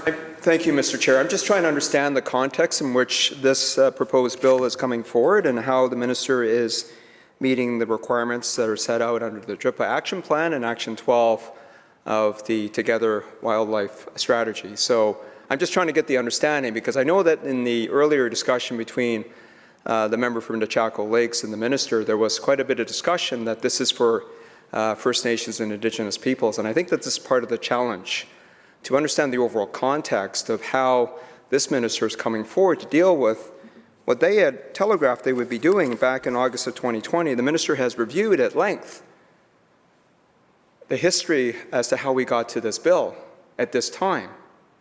And I would have thought that over the length of time that this government has been at this, trying to review the Wildlife Act, trying to meet Action 12 of their paper that they demonstrated to British Columbians back on August 2020, that there would be meaningful progress and understanding of what the minister has referred to as 3 simple amendments. But 3 simple amendments in the absence of understanding the overall context of what's being presented is a challenge. So both for Indigenous peoples and First Nations, in terms of what is trying to be accomplished here, I think it's important that we understand the overall context and how this proposed bill is fitting within the overall strategy of the review by this government of the Wildlife Act, because I think, as members here on this side of the House have spoken to on second reading, and the member of Nechako Lakes has talked about at this committee stage, there is a real lack of clarity as to how this all fits together within the Wildlife Act. So that's, Mr. Chair, the reason why I'm asking what does the rest of this process look like in terms of the review by this ministry of the Wildlife Act and what we can expect on the scope and the scale of proposed changes, because again, Action 12 does refer to the fact that there will be proposed changes that will contribute to wildlife stewardship and support strong, innovative, and sustainable local communities, which is exactly what the member from Nechako Lakes just spoke to, the importance of supporting strong, innovative, and sustainable local communities. So I think that that balance is what we're trying to accomplish here and have a better understanding of the clarity behind this bill, which I think is lacking on a variety of fronts that we'll explore here through the committee stage. But I think that's important to find the right level of balance with Indigenous peoples. We understand the objectives behind the bill, but that's really the reason why I'm asking the question.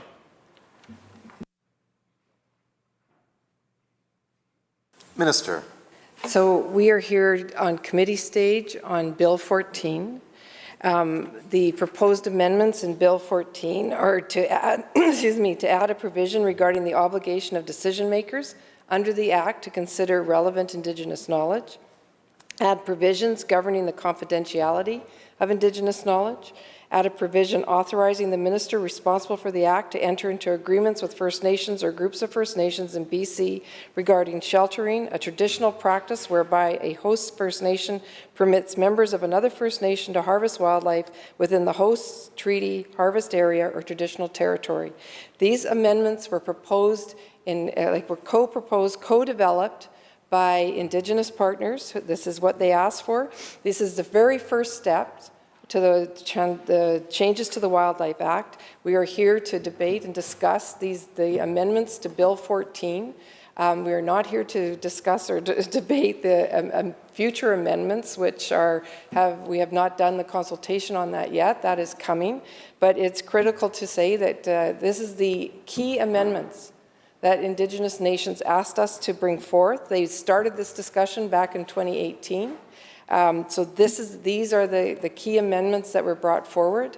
There was a delay in bringing them forward because of the 2020 election and interregnum. Then staff got right back to work on it and developed the legislation so that it could be presented as such, and that is what we are debating here today. Bill 14 with these proposed amendments. The member said I said 3 simple, but they're 3 amendments which are very important to Indigenous nations in this province. They're important to recognition as we move forward, and that's what this bill is about. Member for Vancouver Langara. Thank you, Mr. Chair, and certainly my understanding of what the minister said earlier to my colleague from Nechako Lakes was, and we can check the specific wording that was utilized. Certainly I recognize the importance of these amendments. I'm not suggesting that they're not important. I thought I heard earlier that it was suggested that they were simple amendments. But that's my concern. My concern is that in the absence of knowing the overall strategy and review by the government, they're proposing 3 isolated amendments separately from the overall review of the Wildlife Act, which is something that the government has said they would be doing in 2021, and now, of course, we're midway through 2022. Let me just say that in terms of Action 2.6 in terms of the DRIPA action plan, it uses wording which it indicates, again, by agreement with First Nations, I would expect, addressing the cumulative effects and respects Indigenous knowledge.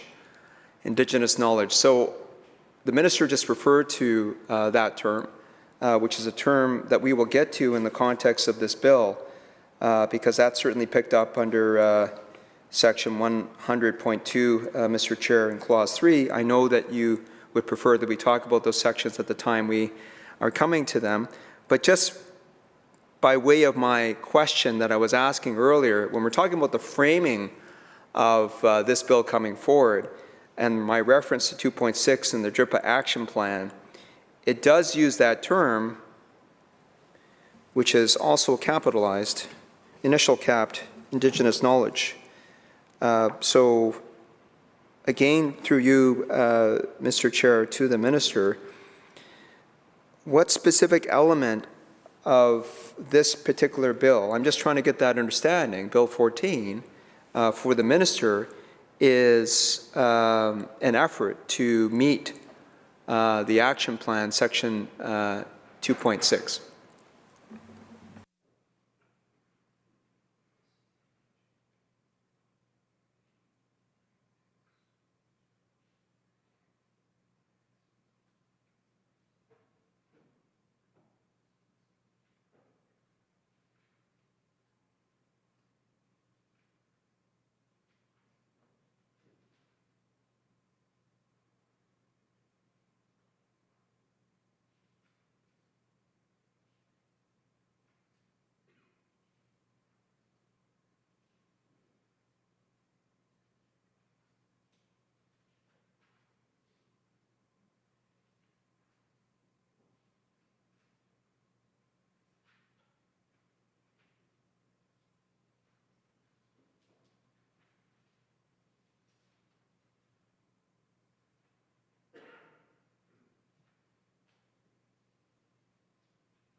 Minister. Thank you, Chair. And so I did ask the member exactly what clause, what he was referring to in 2.6 of the Declaration Act that is pertinent to Bill 14. And I can tell the member that when we get that answer, and we will probably get it in the clause-by-clause section, and when he refers to it in whichever clause that it refers to within the bill, then I'll be happy to answer it. Member. Just to clarify, Mr. Chair, I'm not referring to the Declaration of Rights of Indigenous Peoples Act, DRIPA. I'm referring to the DRIPA Action Plan, Action 2.6.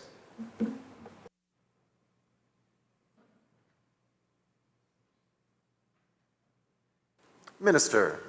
Then, sorry for that. I have the same question. What exactly, as part of that plan, is he referring that relates to this bill? Member. So under Action 2.6 of the DRIPA Action Plan, the words start with co-develop strategic level policies, programs, and initiatives to advance collaborative stewardship of the environment, lands, and resources that address cumulative effects and respects Indigenous knowledge. Is the minister suggesting that that action does not apply to this Bill 14?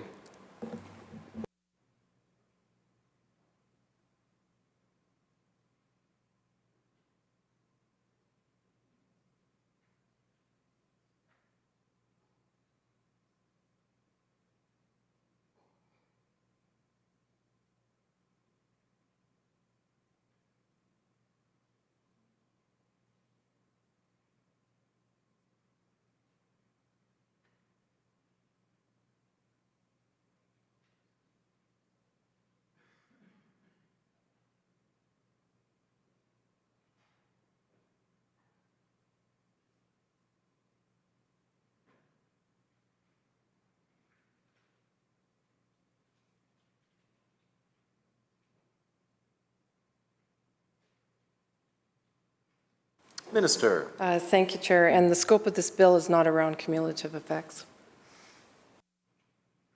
Member. Well, I know that this action plan is new, and I know that it was 2.5 years in the making, and it was just obviously just tabled on a historic day that we all commemorated last week, a week ago today, actually. But the wording talks about co-development, and again, the Minister has stressed that this bill has been co-developed. Policies to advance collaborative stewardship of land that respects Indigenous knowledge. I am parsing through the language of the first sentence of 2.6 as a specific action under the DRIPA action plan. Again, to the Minister through you, Mr. Chair, does Bill 14 address that particular action in the DRIPA action plan?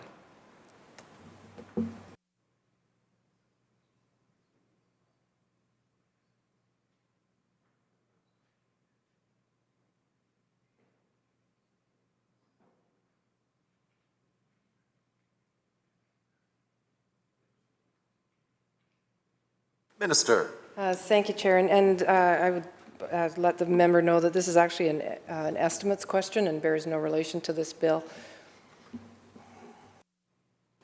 Shall clause what member for Vancouver Langara? Well, you know, I think obviously the member from the Chaco Lakes did take some length of time, Mr. Chair, to go over the challenges of dealings with bills of this nature. I haven't had the same opportunities as he has had with the Minister, but I understand what he means. So I would have thought that after commemorating the action plan that this would be an easy question to answer, but presumably there's some challenge here to address whether something that's plainly on the face of the DRIPA action plan, this is important to understand. And again, the Minister did refer to the Act itself, and I know that I don't need to remind the Minister that the government is obligated under DRIPA to use all means necessary to ensure that the laws of British Columbia are consistent with UNDRIP. So the action plan and section 2.6 is, at least in my view, and I'm just seeking confirmation of this, the way that this government will want to ensure that when we're talking about the stewardship of the land with respect to Indigenous knowledge, I would have thought that Bill 14 speaks to that. I'm only seeking confirmation that that is the case so that we understand how the government is proceeding with 2.6 of the DRIPA action plan. That, in my view, is not an estimates question. That is a question that's specific to the bill that's on the floor of this Assembly.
Minister.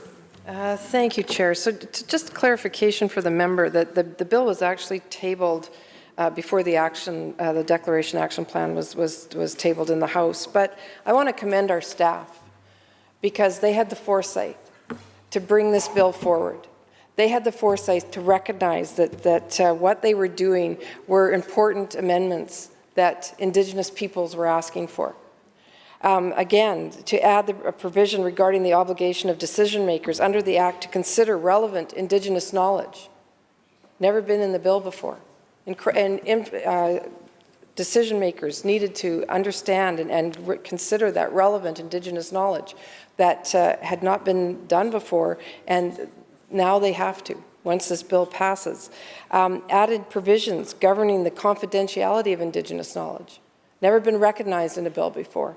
Add a provision authorizing the minister responsible to the Act to enter into agreements with First Nations or groups of First Nations in BC regarding sheltering, a traditional practice whereby a host First Nation permits members of another First Nation to harvest wildlife within the host treaty harvest area or traditional territory. This will be brought into the Act. You know, these are all situations that are already happening but are now going to be recognized. And this is what Indigenous nations asked for.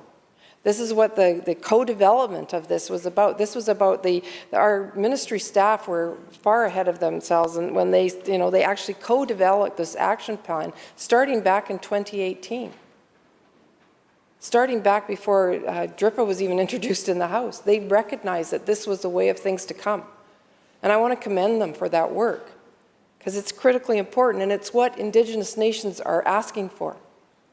And I hope that the members opposite understand that and want to get on with the clause-by-clause debate so they can understand and ask their questions within clause-by-clause debate and recognize that this has been done with Indigenous nations' support. This has been done out of a request, a co-development of Indigenous nations, and how critically important that is. We have time for a very short question, if that's possible, member, before we got to note the hour. Member. Thank you, Mr. Chair. And we may have to just reconvene, as you suggest, tomorrow. But just a couple points of clarification, which I appreciate from the Minister. The draft DRIPA plan, of course, was tabled by the government, the Minister responsible in June of 2021. So this particular action, to my knowledge, is the same specific action that would have been in the draft plan. The Minister's response, though, does raise some other questions that we can continue on tomorrow. Just if I may, just as we break for this day, again for the intentions paper, just to take another stab at this, is the intentions paper, what was the title of the intentions paper? Is it Modernizing Forest Policy in British Columbia, or if the Minister could please tell us the title of the intentions paper that she's referring to?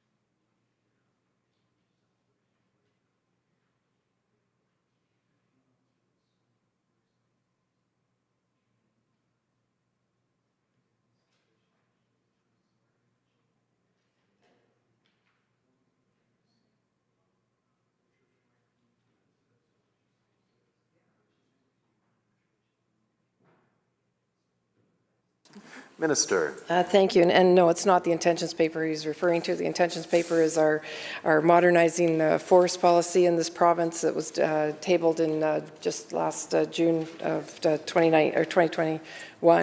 And we'll get the exact name on the wildlife intentions paper. And I move that the committee rise, report progress, and ask leave to sit again. Members have heard the question. All those in favour? Oh, is that right? Yeah. Opposed? Carried.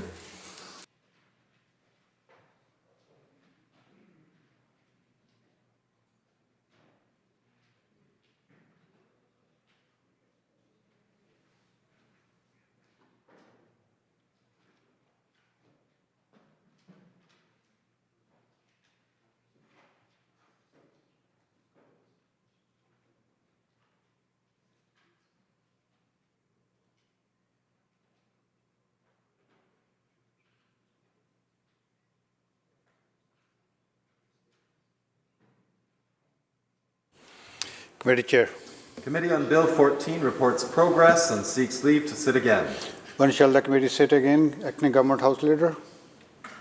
At the next sitting of the House. So ordered. Committee Chair. Mr. Speaker, Committee of Supply Section 8 reports resolution and completion of estimates of the Ministry of Advanced Education and Skills Training, and report progress of the Ministry of Citizen Services, and ask for leave to sit again. When shall the committee sit again? Acting Government House Leader. At the next sitting of the House. Government House Leader. Mr. Speaker, I move adjournment. Members, you heard the motion. All those in favor indicate aye. Aye. Opposed? Motion carried. This House stands adjourned until 10 a.m. tomorrow.